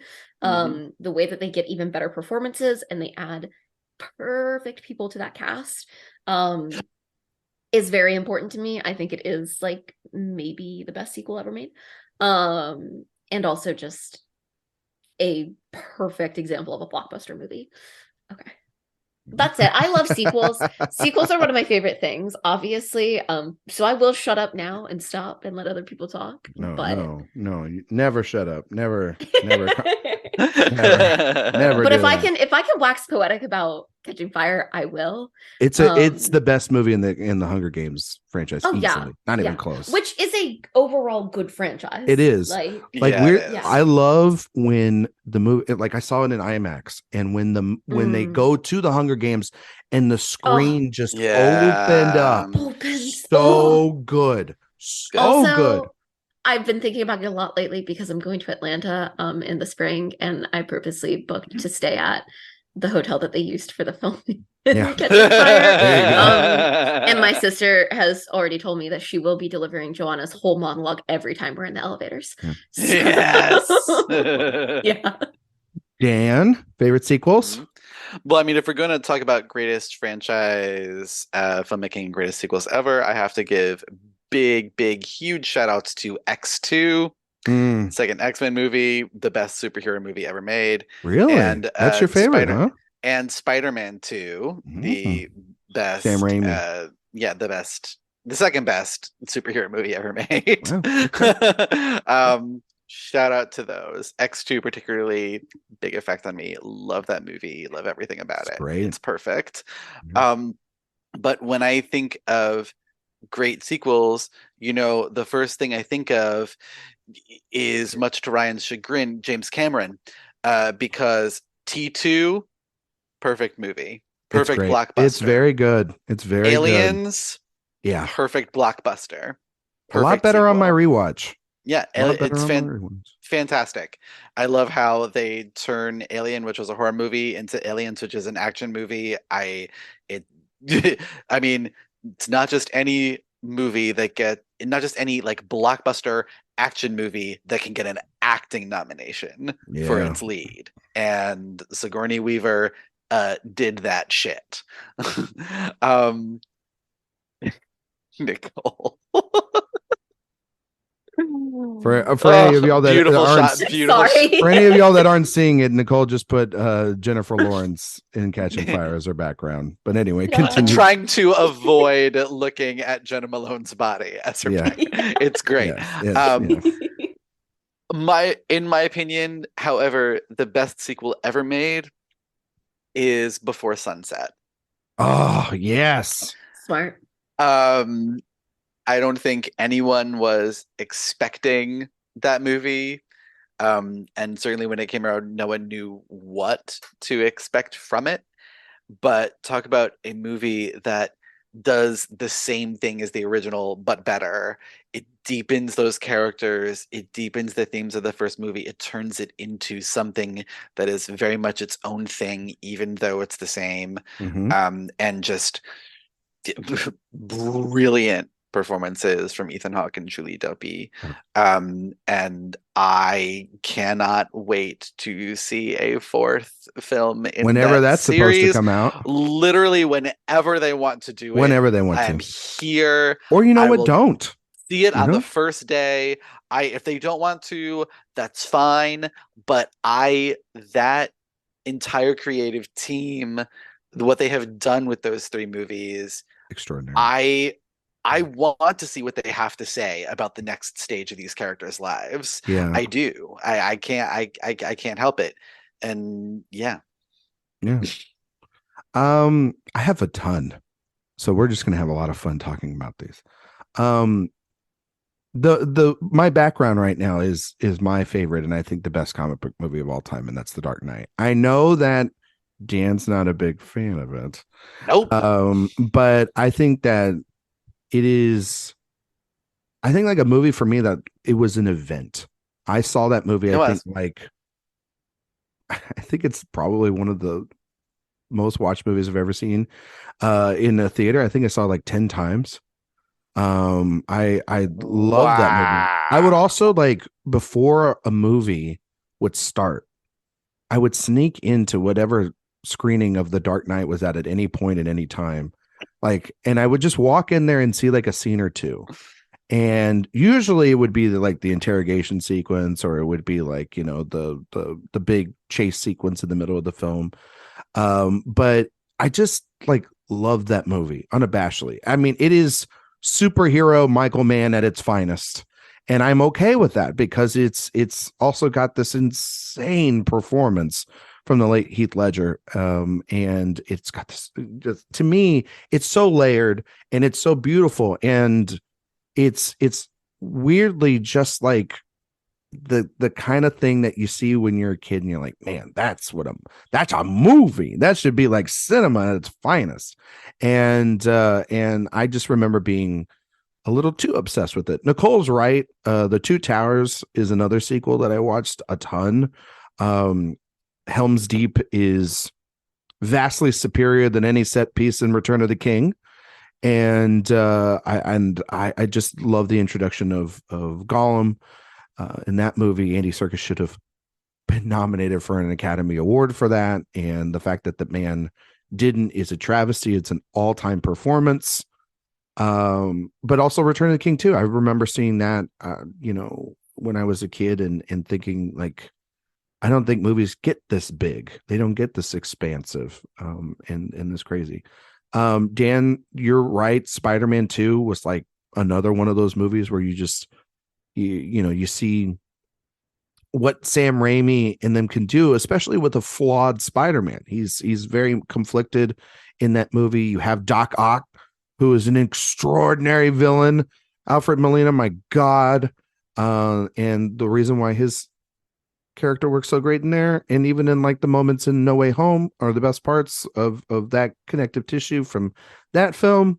I love also the practical arms and the surgery sequence, one of the most terrifying things It's in a so non-horror good. movie. So good. Yep. So good. Sam Raimi. Nah, what a director, what a picture. I think of the Matrix sequels, all of them. I love them all. All of them are great. All of them are masterpieces. 5 stars. Reloaded is one of the best action movies ever made. And ever like, made. I think Resurrections last year was like beautiful. Just beautiful. Great. Perfect. It took me like a hot second to get on that train, and I had to rewatch it at home because the sound quality, maybe that'll work for Wakanda Forever. The sound quality in the theater wasn't great. I couldn't understand the dialogue nearly as much. And that movie is clearly a movie where you need to listen to it because of the fact that they're setting up so many things, and the Wachowskis are notorious for giving us just great heartfelt emotional dialogue. Toy Story 2, I don't think anyone that sees that movie can't cry when Somebody Loves Me plays. I think it's such a beautiful film. I think it's also too like the one where it's not trying the most of the sequels to try to make you manipulatively cry or try to land a perfect ending or whatever. It's just a perfect, also like 90 minutes long, and it's just really, really good. And so there's that. Blade Runner 2049, one of like the most beautiful sequels I've seen in recent memory. Just really great stuff there. Cinematography. Roger Deakins. Indiana Jones and the Last Crusade. They talk. I love Raiders of the Lost Ark, but I think that movie said that one too. Might be my favorite Indiana Jones movie because of what Connery and Ford are doing in that movie together. I talk about like a brilliant pairing of actors in roles. Like, they don't make them like that anymore. No, they just don't. No, they don't make them like Harrison Ford anymore. No, they don't make movies like that anymore. No, they just don't. It's really sad because it's equal parts heartfelt and super fun, and it makes me Worried the about good what old James days. what The James good old days Mangold's when gonna do. Spielberg used to be a great filmmaker. Oh my God, what happened to him? I mean, you'll never know. I gotta give a shout out to, because we here at the AW podcast feel like a family, so it's only right to mention Fast Five, which is the best film in the Fast and Furious franchise. That was a beautiful transition. That was, yeah, chef's That- kiss, I'm perfect, impressed. Ryan. That was good. I mean, that movie is insane. They had 2 cars taking a tank down Rio de Janeiro. It's insane. The movie's so great. It's a movie that makes you believe that Vin Diesel could beat up The Rock in a fight. And I, for that, think that is a perfect sequel. The couple more. The Pirates of the Caribbean Gore Verbinski sequels, I think, are What? great. Yes. What? Yes, they're great. What? Capital G, great. Yeah, they're so much fun, and they're I mean, if you watch all 3 of them together, not 4 and 5, not the Rob Marshall version, and not like on Stranger Times, but if you're talking about Dead Man's Chest and At World's End, if you watch all 3 of those together, they are weirdly perfect, a perfect trilogy. They really work extremely well together. the visual effects are great. I mean, what, Davy Jones? Davy Jones. Is Bill Nye? My God. Fantastic. That The is all Godfather. I will say about those movies. They're great. I was waiting for you to say The Godfather. The Godfather My Part God. 2. Maybe, Waiting for it. maybe, I mean, not even close contest to say it's one of the greatest sequels of all time. Best Picture winner. Still the only sequel, right? Or no, or Return of the King. They're the only 2 sequels to win Best Picture. Yeah, I mean, I mean, Army of Darkness is a movie that I watch a lot. Talk about Sam Raimi and a sequel there.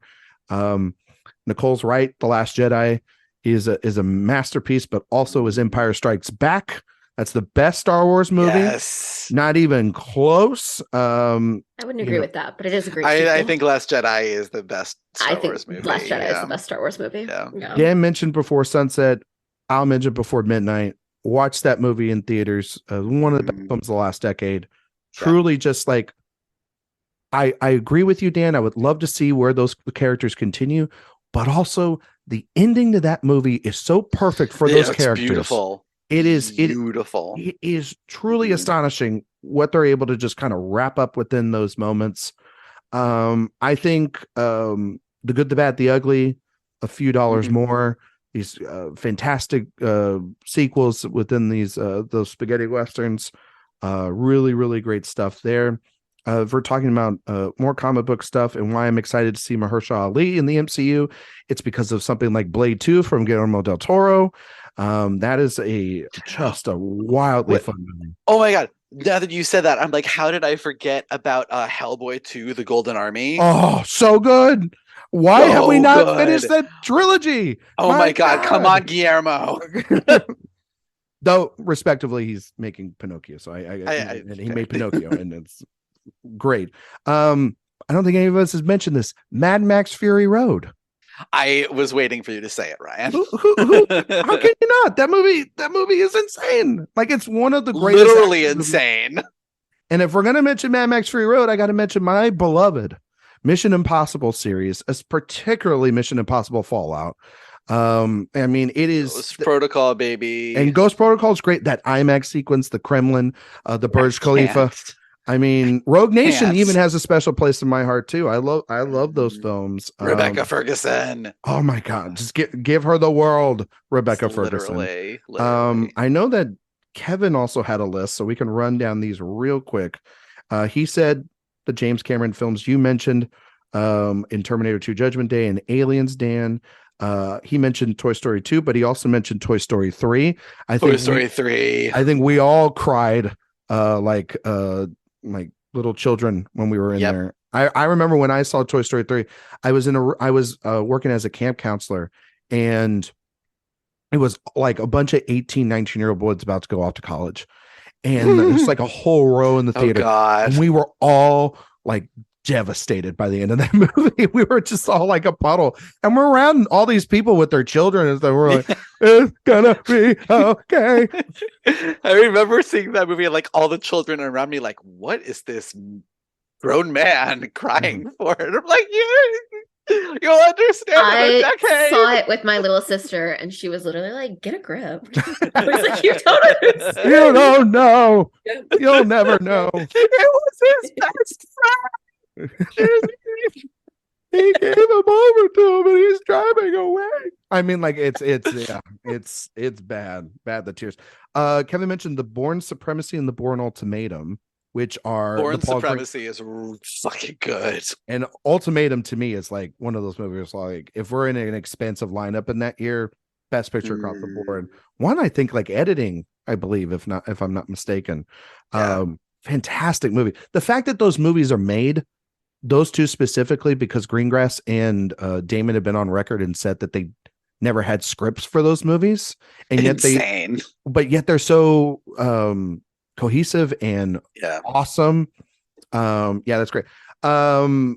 He also mentioned Dawn of the Planet of the Apes, which also I would consider War for the Planet of the Apes. Those new they're both good. Great. Yeah. One last little thing. I know people don't ever. I know it's a divisive sequel, and some people like it. I mean, it's obviously not the masterpiece that is the first film, but Ocean's 12 is a fascinating sequel. It's fun. It is extremely fun. It's them out of their comfort zone. And then Ocean's 13 is one of the funniest existence of a sequel, because they just sort of like Catherine Zeta-Jones and Julia Roberts don't get along. So let's just not invite them back and mention them only in passing. It's not a real sequel, but I also feel I must say that Ocean's 8. Ocean's 8. Is Ocean's 8. Well, one of the most fun offshoots it is of like my God, it is in the like Blanchett. MCU kind of way. Kate Blanchett's outfits Just in wow. that movie. Oh my God. Seriously, all the outfits in that movie, frankly, but like yes. Well, I mean, Anne Particularly Kate Hathaway Blanchett's. delivering on all cylinders. Daphne Kluger is an icon. What can we say? A movie that made a ton of money, and I don't know why they're not thinking about making a sequel to. Like it, literally, they should be. They should be. They really, or should. They should make just one similar to it, but with like a cohort of like younger actresses. Like, And also, lastly, I don't know if any of y'all mentioned this, but like Glass Onion, that's coming out in a couple of weeks. I didn't want to say it because technically it hasn't come out yet, but like, yes, it is better than the first. It's also, it's so much fun. I would not say it's technically a sequel.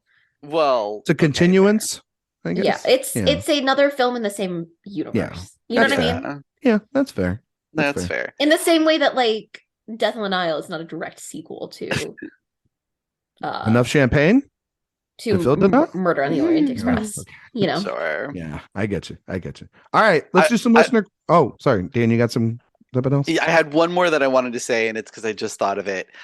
Because I've been really like, I went to see RRR again in theaters a week or so ago, and I'm still like high off of that movie a little bit. But for any of you who have not seen S.S. Rajamouli's previous films, both Bahubali movies, the second Bahubali movie, called literally Bahubali 2, The Conclusion, is also great.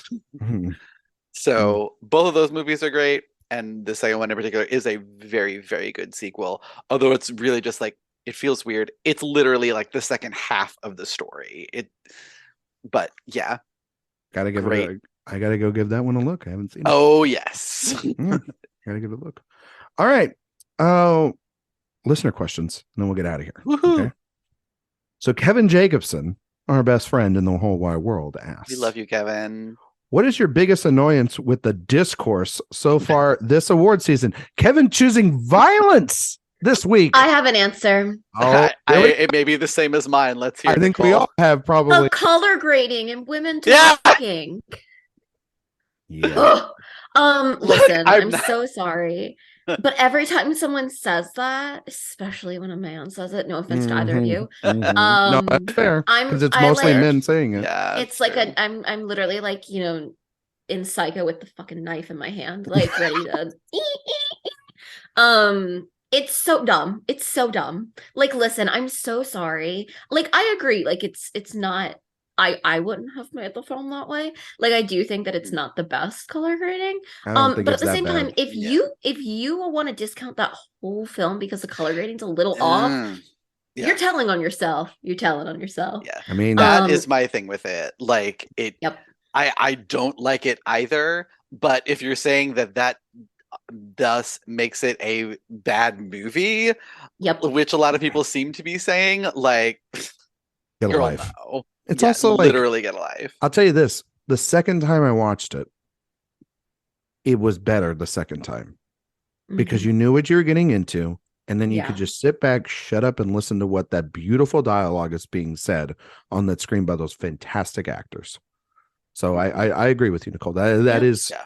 it's not my My- number one issue with the discourse right now, but it That's is fine. definitely in like a top 5. Yeah. My number one issue with the discourse is that, and my number two is probably the way in which you're not allowed to criticize anything about the whale without getting jumped on. Yeah, we're really in that territory right now, it feels like. You know? Are we? I have not seen the level of discourse about the whale that I was expecting to. Oh, I don't think it's because we've really had any marketing material, and I think that they very much have sheltered that movie away from any sort of stuff. But I do think that people are not talking about it because they are afraid that if you don't like it, then you hate Brendan Fraser, and then therefore you wish him ill will. And it's this very protective sort of like anointment that we had. And I think it's that's my very number one. weird. Yeah, that's my number Yeah. one issue right now. Especially Is the as someone anointment who, of things already. my thing is, I think he's fantastic in it. I think he should win the Oscar. I think he's probably going to win the Oscar. I love Brendan Fraser. Nothing could make me happier than to see that man specifically have a comeback. But I don't think that means that we need to completely put aside any issues that we have with the whale. And like, Yeah. I have some major ones with the way that it The portrays female characters. the way that it portrays, the way that I think the movie itself is somewhat fat phobic. The I way have that lots I of think the thoughts movie- about that, which will be coming out The- when the movie is released. Well, the way that Eh. I think that people are discounting the ways in which the movie can be very triggering for anyone who does have an eating disorder It's a mean or movie. has had That- an eating Yeah. disorder. That is a legitimate thing. Yeah, and Yes. that's the thing. Like, I have been in spaces where I've tried to bring that up and been shot down as like, you're reducing the movie to this, you're saying that it's this, and I'm like, I'm saying that I think that there's a lot in it that people need to be warned about. It's Before they walk a into it blind. it's a visceral movie. I mean, there's a reason why Very. they have very much shied away from showing anything about this movie. That the Yep. laughable poster of this movie I- is the that only poster is level. so bad. It's like My God. they have them themselves to blame for the fact that if there is a discourse that does arise from it when a new wave of people do see it, they only really have themselves to blame because they're choosing to avoid it as long as possible. And so I can see that, Nicole. Yeah. And it Yeah. goes back to a larger issue of not being able to speak about anything that you do may or may have a problem with a universally praised movie. So Mhm. yeah, I can see that. Dan, do you have a big problem in the discourse right now so far? Look, I love The Whale, and I have I do have like small issues with it, but I do think that some of the critiques I have seen of it have Well, I wasn't not, talking the whale. I was not the talking about ones Oscar. that Nicole has brought up, by the way. I do think some of them have been a little like, I feel like you're reaching. But outside of that, outside of the color grading on Mhm. women talking,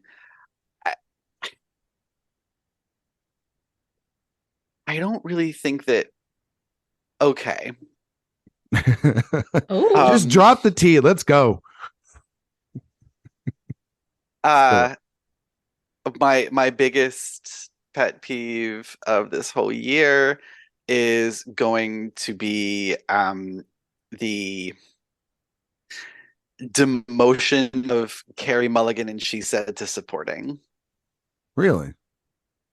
interesting. That is a 2 lead movie. Is it worse than the promotion of Michelle Williams and the Fabelmans to lead? Okay, so No, I would have said that I saw the Fabelmans again, and watching it with the knowledge that she is going lead, I still don't agree with that placement. I don't think it's as but egregious as people think it is. Yeah, I don't. It is not as egregious as I first thought. Mm-hmm. But the idea that Carey Mulligan is supporting and she said, but Zoe Kazan is lead is dumb.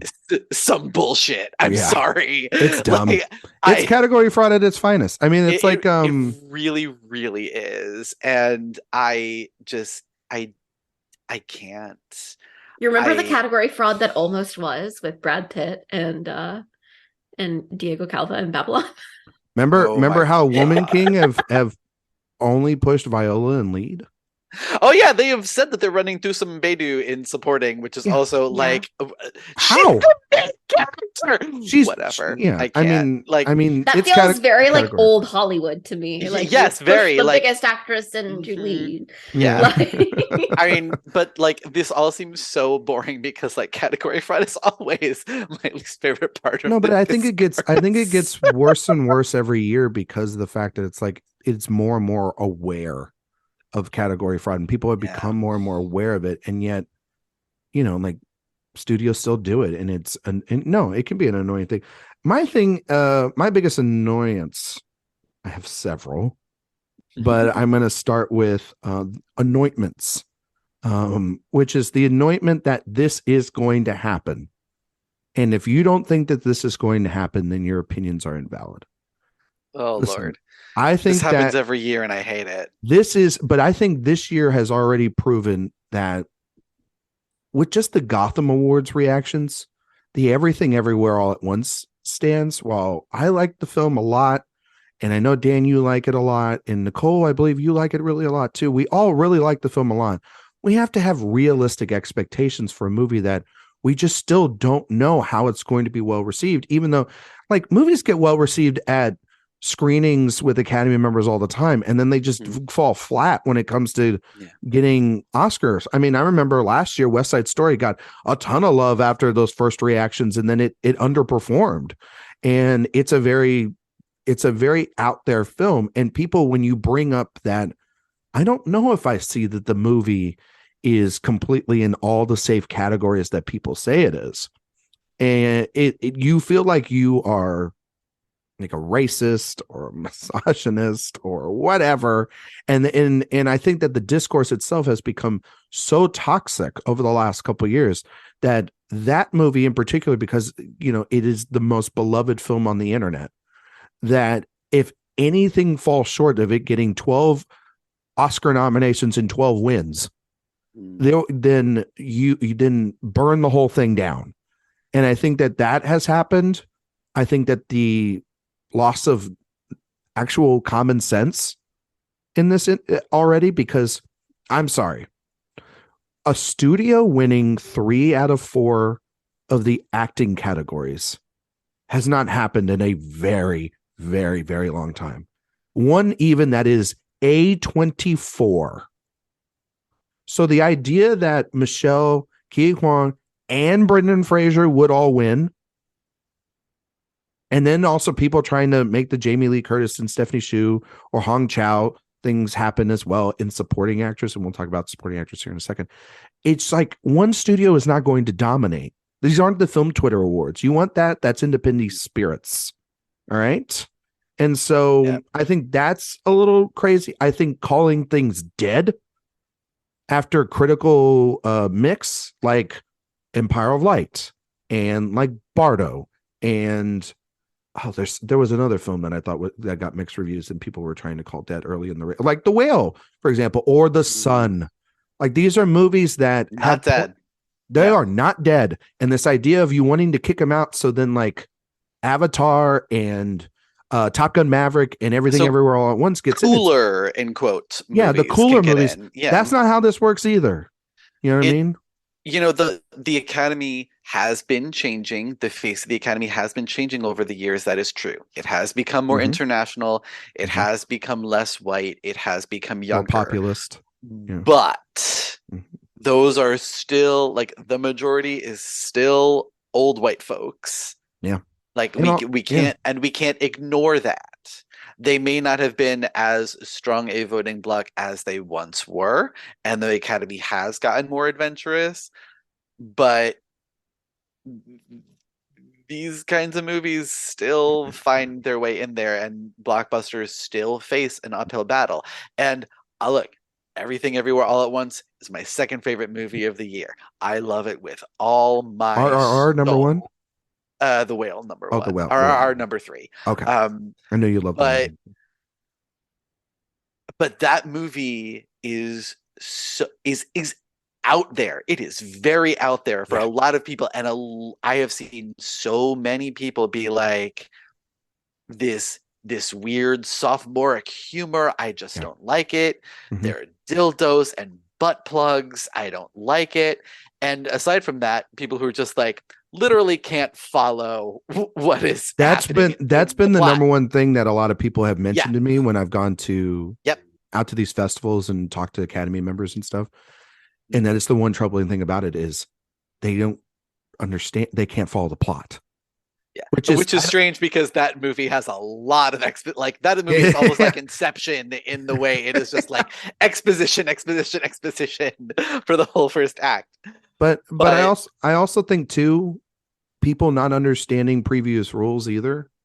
Yeah, like not understanding that like how the Academy branch works in the song categories and how it's not the Grammys.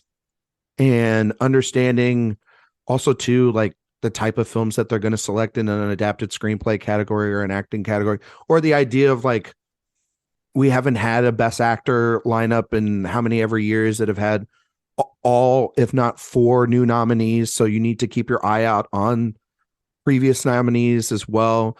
The idea also too of like, it has been a trend the last 5 years. If you're predicting best director, are you not considering an international candidate inside your 5? And if you aren't doing that, then you have completely misread the trajectory of how this branch has started to play out.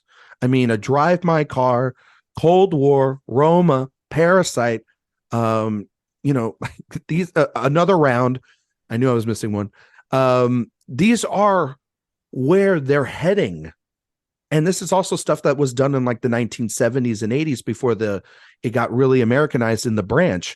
It's going back to that. So to not consider All Quiet on the Western Front or Bardo or Decision to Leave or even Triangle of Sadness. Yes, to not consider those in there and just put in all American directors or all English language directors is a total miscalculation, both on the big level of predictions as well as on these, people that just talk about it online. And that's a big thing too. It's like, we talked about this the last 4 or 5 years. If they did it 2 years and then it didn't happen, that's like a little blip. If you start seeing it 4 or 5 years in a row, it's a trend and it's going to keep happening. And until we're proven wrong, and then we maybe be wrong this year, but I think tempering expectations and not calling things locks, it's always been that problem. That has always been the problem in the Academy. Covering the Oscars and people talking about it is locks. Nothing is a lock. We're still, mid-November. Like, we've got a ways to go. Oh yeah. I mean, look, A Man Called Otto has not even been seen yet. We cannot say anything is a lock, okay? Look, once Avatar: Way of Water comes out, we can all say it's a lock to win Best Picture. And... Listen, Megan is going to get a limited run, and maybe we'll break the internet. Oh my god. Kinsey wants to know, what is a film that you'd be happy if a sequel was announced today? I mean, Ryan and I both already said it. A fourth Before movie. Speed Racer 2. Oh, yeah.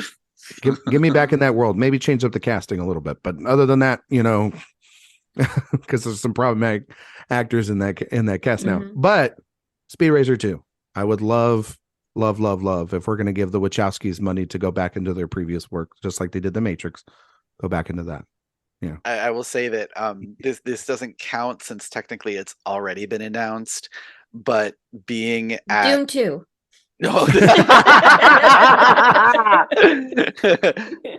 I see what you did there. but no, but being at the Midnight Menace screening of Pearl at TIFF and seeing that teaser for Maxine was like a sequel I did not even knew I wanted until like the very moment that they announced it, and I was like, fuck yes. Okay, this is gonna sound a little unhinged, maybe, but I'm I know ready for Kinsey it. will appreciate it. I want a sequel to Don't Worry, Darling that is entirely centered around Gemma Chan's character, because her ending bit in that, I was like, okay, tell me more. Alternatively, I want a prequel about Chris Pine's character, and Gemma Chan. What I'm saying is, I just want to see more of Gemma Chan in these outfits, which is fair. And also, speaking of Olivia Wilde, I actually would be very interested in a Booksmart sequel, following the girls at college. Yeah. So, Olivia, if you're listening. I'm trying to think of like some other ones that I would be. Dear Greta Gerwig, can we get a Lady Bird sequel? Yes.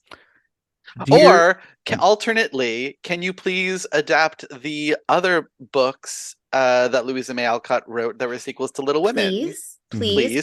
We have yet to get a good film of Little Men, and I love that book. I also would love, and I know that they've like talked about it being a possibility. I want a third Mamma Mia film. I'm here. Oh my god. Let's do it.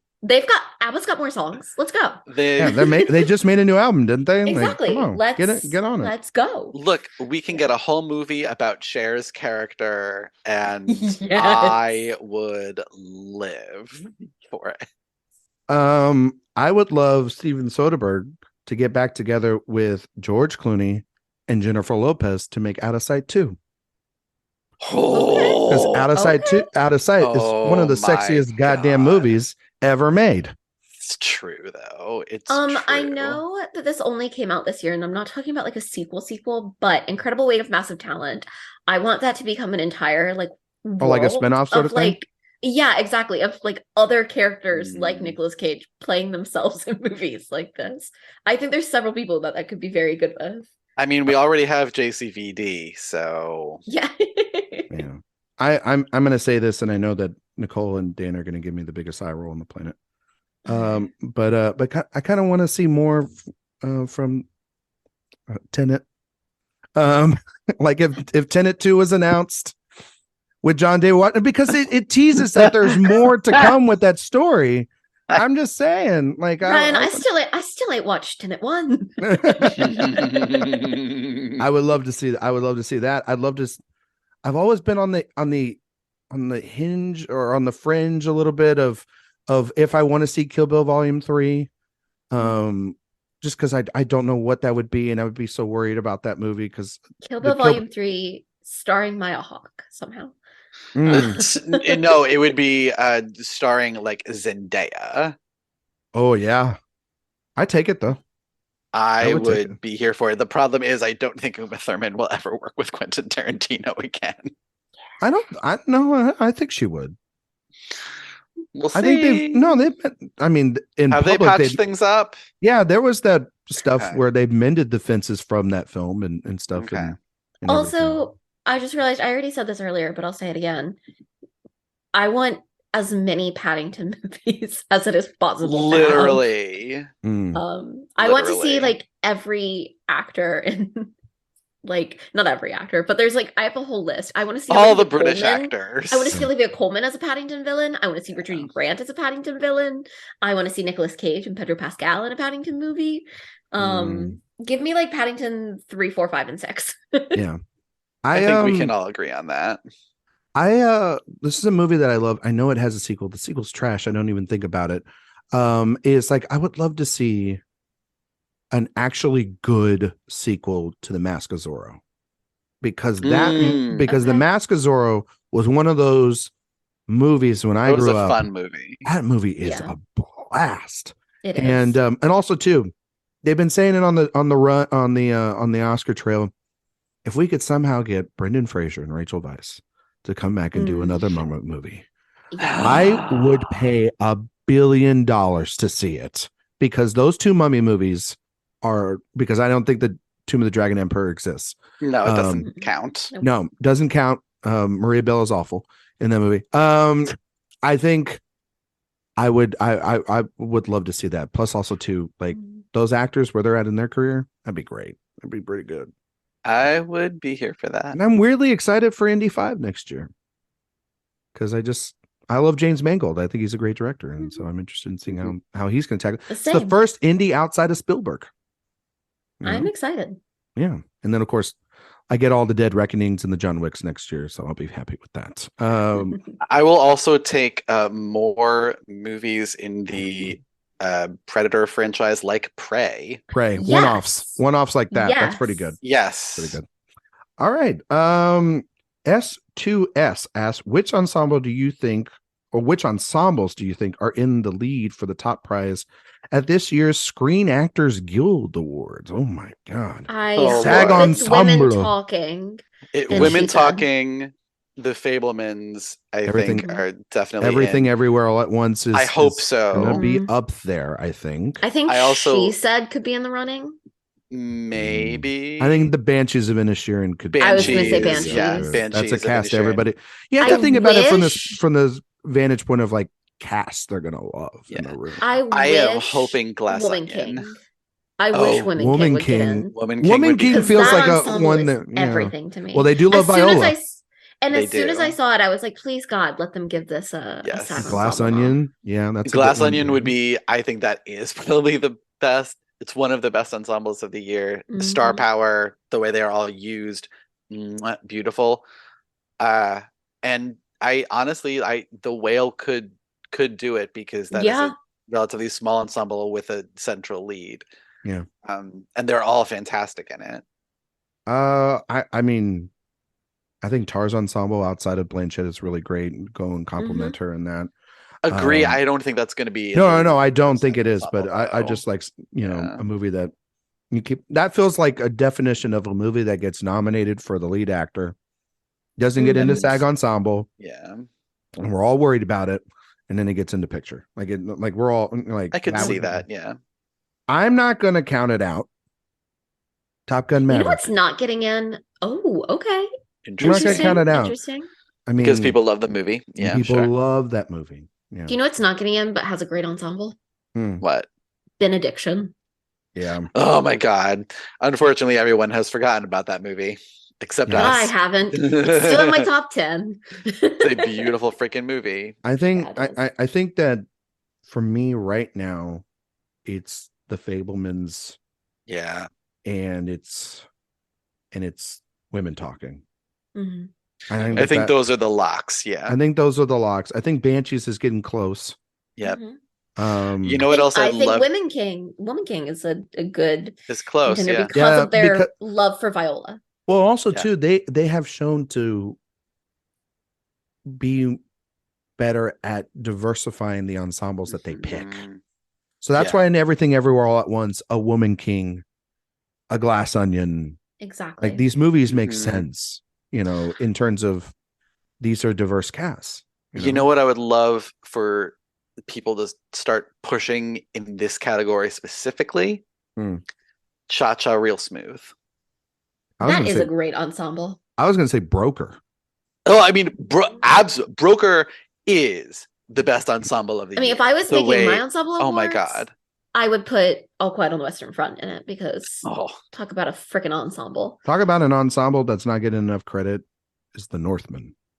Oh my God. Amen. That's an ensemble. Oh my God. Also, what an ensemble. Also, what about, I haven't seen it yet, but what about The Menu? I was just going to say the ensemble of The Menu is fantastic. I don't think we're talking about it, but Empire of Light, that is a very it is a very good British ensemble. You have Coleman, you have Toby Jones, you have Colin Firth, Michael Ward. You have is an ensemble. Yeah. And can I just say Bones and all. Oh, Which again, I still need to see. if we listen, That if we can do so good. anything this year, it is getting that in adapted screenplay and getting Mark Rylance that Mark nomination. Rylance, please God. But the I don't best have to work see of Mark his career. Rylance to know I want him nominated. So. Yeah. but that in ensemble. Another ensemble I love is Mrs. Harris Goes to Paris. Yeah. A movie Yes. I've been thinking about a lot more, given the news about Chris Evans' new girlfriend. Mhm. It's a movie that really plays well on a plane. Oh, I can imagine. Yeah, that's a plane movie. You know, where you watch I mean, and it you just played have well in a theater, but a delightful time in the air. Yeah. You know what I mean? Like that, and see how it's they a run. movie I know I'm going to rewatch over the holidays. Yeah. Whenever I'm like hanging out with my like mom and my aunts and stuff, I'm going to be like, let me show you guys something. Yeah. Couple more real quick. Okay. Isaiah wants to know, in honor of Ruthie Carter's return to Wakanda Forever, what's your favorite use of costume/wardrobe you've seen in a movie ever? Oh, like ever? Ever. Like any movie? Phantom Thread. It's one of my favorites because it's a movie literally about wardrobes, and everything in that movie is perfect. Yeah. This is it's not easy.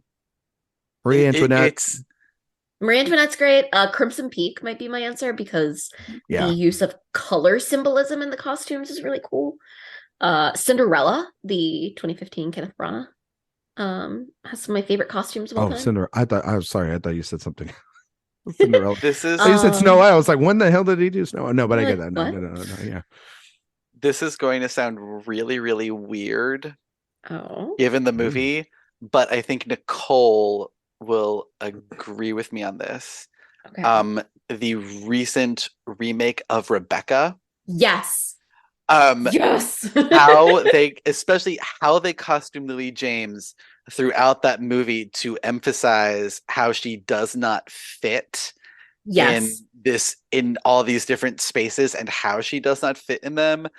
It was so well. Like that is not a great movie, but the way they use the costuming to tell the story is really, really good.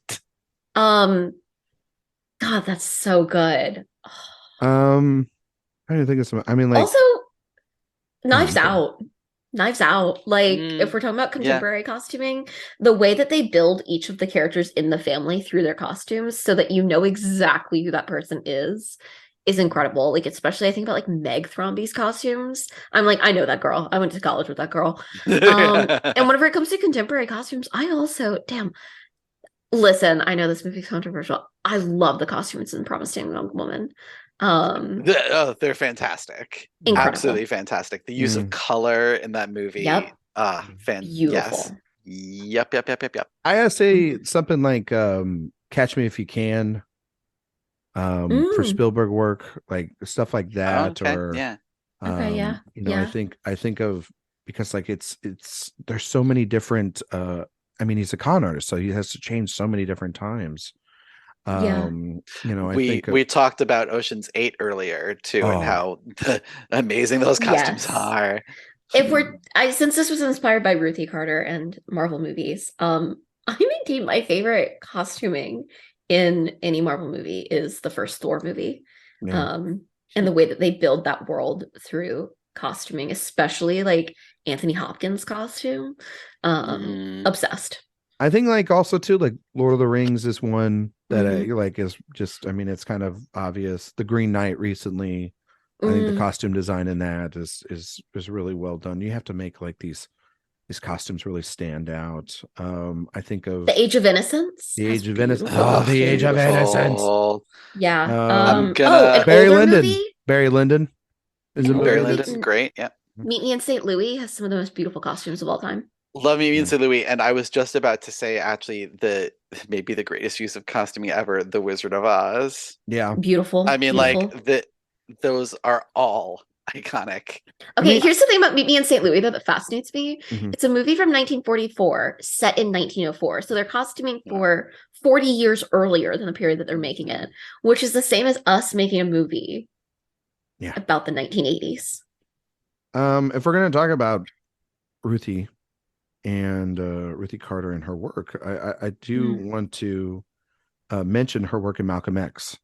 Oh my which god. is an astonishment, and she should have won the Oscar for it. I think that's. I think also too. I know that the property itself is controversial because of the author, but I just remember seeing the costumes in the first Harry Potter film and thinking like the book that I read as a child had come on in full on the big screen, and just to see those cloaks and see Dumbledore and everything, it's like your imagination run wild. Again, I also think particularly Prisoner of Azkaban has some really fun costumes in it. And listen, I have some issues with Goblet of Fire, but the costumes in that movie are incredible. Oh yeah. I can't believe no one has said this. The costuming in the Hunger Games franchise. Oh my god. Chef's Wait, kiss, that's my answer. perfection. That's the answer. Absolutely. The way they show like how the costuming of each of the districts, the over the top, what the fuckery of the Capitol stuff. The Capitol. The wedding dress. Okay. The bodies, like even just the bodysuits in Catching Fire. Yeah. Incredible. Yeah. The costuming in District 13. Amazing. Yeah. Is Gio wants to know, is there a world where you think the Fabelman score gets snubbed? No. John Williams? No. A win though? No, I don't think it's a shot lock for win, but John Williams missing? No. For a Spielberg movie is the thing. I'm saying possible, but not probable. No. Like I guess maybe there's a world where it is like sitting at number 6. I don't see it happening. Williams, exactly. Though. Yeah, it's possible in the fact that like anything is possible. I'm not gonna eat my hat if it happens, but but like his last score that he's ever going to do, he's retiring after this.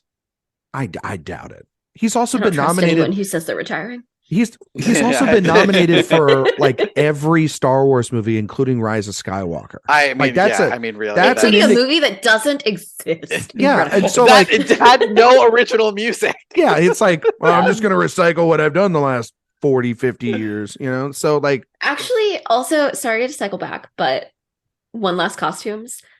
The costumes in The Force Awakens are chef's They're kiss. pretty great. Some of my favorites. They're pretty good. Lastly, Jasmine wants to know where are we all sitting at on Best Supporting Actor? It's Brendan Gleeson's to lose. I agree. I'm not buying in the Ki Kwong. I'm not buying into it yet. I have to see how many nominations that movie gets. First. I have to see. I think there's a world where he misses. Honestly, I'm not joking. I think he could. I honestly think that like Brendan Gleeson's other main competition is Ben Whishaw in Women Talking. Yeah, I could see that. Because I also that goes along with the rest of my predictions for what I expect for Women Talking. But I think he's fantastic in that movie, and it's also very easy because he is the only supporting actor from that movie. Yeah. So like, whereas I know for some people with Brendan Gleeson, like there are some people who prefer Barry's performance. And there's which not that I think Barry's getting nominated, but I think that it takes away from that a little bit. But yeah, I think I'm sitting between Brendan and Ben right now. I'm curious. So, what do the two of you think about Paul Dano as someone who has still not seen The Fabelmans? I think it's Judd Hirsch. The play there, I think is Judd Hirsch. Yeah. I think Paul Dano could coattail. Yeah. Okay. But I just don't could Barry though, and Banshees though. So could Barry. Yeah. Nothing could throw me more than that. I mean, I personally love Paul Dano in the film. Okay. And I think it's a quiet, understated performance that he gives that is juxtaposed to Michelle Williams' performance. Just over the top. Which is perfectly balanced. And it's over the top. And that's fine. That's not a bad thing. But I think that with Dano, he has, I think, a scene or two. But Hirsch's scene and a half is so impactful to the forward momentum of that story that it is, and it's also Judd Hirsch, and talk about like someone that they would love to reward. to come in there and get nominated. I don't think he's going to win. I think he's like one of those, you know what he is? He's like Sam Elliott. We all think like early on, maybe it could be him. And then he just gets a ton of nominations and is like the solid pat performance that is nominated across the board. That's what I think. I think Brendan Gleeson is the front runner. I do agree with you, Nicole. Like Ben Whishaw is sneakily, quietly like right there because everyone's going to talk about like, oh, is it Jesse or is it Claire? And they're going to get all, and can Rooney get in? He is like going to wildly be the one that walks right into a nomination. And everyone's going to go, how did the only man get nominated? Yep. And none of the women. And none of the women, which I still think one of the girls at least will get nominated in I hope supporting so. actress. But the answer is because there's one man. Yeah, it's process of just elimination. It's not like because I know who the best supporting actress or actor performance in that movie is. But I think it's Gleason, and I mean, Ke Quan is a great story. And I saw stuff online yesterday of like, oh, like Ariana DeBose would hand him the Oscar, and it'd be like Spielberg's, winners, and it would and all this stuff. And it's like, I think that's it's not a how great it works. story that's gonna get him a nomination. Like I mean, it gets him a nomination. Like that's the other thing. It goes back to what I was saying earlier. The nominations for Everything Everywhere All at Once are great wins for that film within itself, considering the fact that movie came out last Oscar season, still going on. And the type of movie it is, the type of distributor it has, the low budget. The nominations are such wins. The weirdness of it, that movie. Yes. Yeah. I'm just also curious, like, should it be competing for wins? Absolutely. Yeah. But this is Ampus we're talking about. Like, this is the Academy that nominated J.K. Simmons for being the Ricardo. I feel Josh summoning that comment right out of you. This is the Academy that nominated every performance and being the Ricardos except for the best one. Exactly. Right. No, and also too, like Gleason going and doing Saturday Night Live and being out there on the trail, like that's a smart, bold move. Also, he's Brendan Gleeson. My parents literally this morning, apropos of nothing, were talking about how much they like Brendan Gleeson, and they've not even seen Banshees. So I think, I'm telling you, between him and Bill Nighy, like the older UK-ish actors who have had solid careers but have not had a showcase role in an Oscar-friendly film, they're coming for it this year. They're there. Yeah. And then you have like Eddie Redmayne in The Good Nurse, and you have Brad Pitt in Babylon, and Hopkins for Armageddon Time, which that movie is done surprisingly interesting enough with reactions. And there's Brian Tyree Henry and Causeway. Mark Rylance, like we mentioned. Please, God, please. I think Don Cheadle and White Noise should get some more attention. I think he's really, really good in that movie. Have him in my 10. I mean, Nicole in A Perfect World, All Quiet on the Western Front does well, and Daniel Bruhl gets in for Best Supporting Actor. Listen, in A Perfect World, we nominate Chris Pine for Don't Worry, Darling. In a perfect world, we nominate Edward Norton for Glass Onion. Yes, that's true. Well, hysterical. So yeah, super good in that movie. But I mean, like, it's starting to sort of shape out into like Whishaw, Gleason, and Quan as the consistent ones, and then you can kind of figure out which Fableman you like, and then maybe like there's one spot left. Which again could go to Barry for Banshees. Could go. I mean, don't count out Brad Pitt, because Babylon, if it is big, they're evidently trying to push him as a lead. So there's that. But I hope there's some confusion around that and just doesn't get nominated. But it would also be just funny too if they didn't nominate Rylance because of the fact that they didn't see the film, but they just love him. You know what I mean? So yeah. But I mean, and then there's the Tom Hanks of it all, which would be hilarious. Tom Hanks for Pinocchio? For Elvis. No, for Elvis. I'm sorry, but I have to keep yelling Tom Hanks for Pinocchio. If there was I want to live in the world where both Tom Hanks for Elvis and Mark Rylance for Boseman all get nominated for Best Supporting Actor. Talk about the opposite ends of the we've gone this far. Spectrum. He's got the Oscar scene. It's when he sang Santa Claus. Santa Claus. Santa Claus. Yes. The man will sing "Here Comes Santa Claus." It's a Christmas film. Put it back in theaters. I just want Mark Strong to get nominated for Tar because he got to flown off that stage. And it's that perfect pushed acting. You know what I mean? So, well, that's going to do it for this week's Awards Watch episode. Nicole Ackman, where can we find you in the world and all your writing? Sorry, I'm still recovering from Santa Claus. You can find me on Twitter, Instagram, and Letterboxd at Nicole Ackman 16. You can find my work here at AwardsWatch and over at Oscars Central, where I have a written review of Black Panther: Wakanda Forever.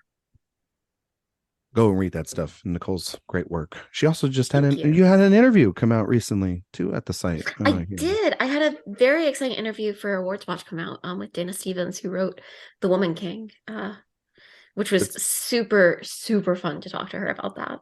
Good interview. Go check that out on the site right now. Dan Bayer, where can we find you in the world, good sir? Ryan McQuade. You can find me on Twitter at Dancin' Dan on Film. For now. You can find all the things where I'm writing at AwardsWatch and at Next Best Picture. You can find me on Twitter for now and on Instagram and Letterboxd and Ryan McQuade 77. You can find all my work here at awardswatch.com. I recently just did 2 reviews from AFI, which was The Fabelmans, movie I really loved, and Pinocchio, which I adored.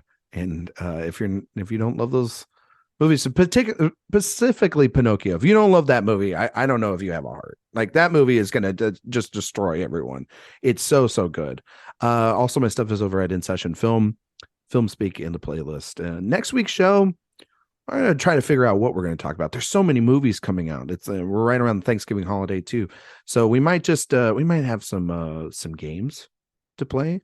We might have some listener questions. We're also still owed a review of a great masterpiece of a film. We might get to that review as well next week, so we can just knock it out before most likely Nicole and Maya's team's punishment later for losing because of Avatar being drafted.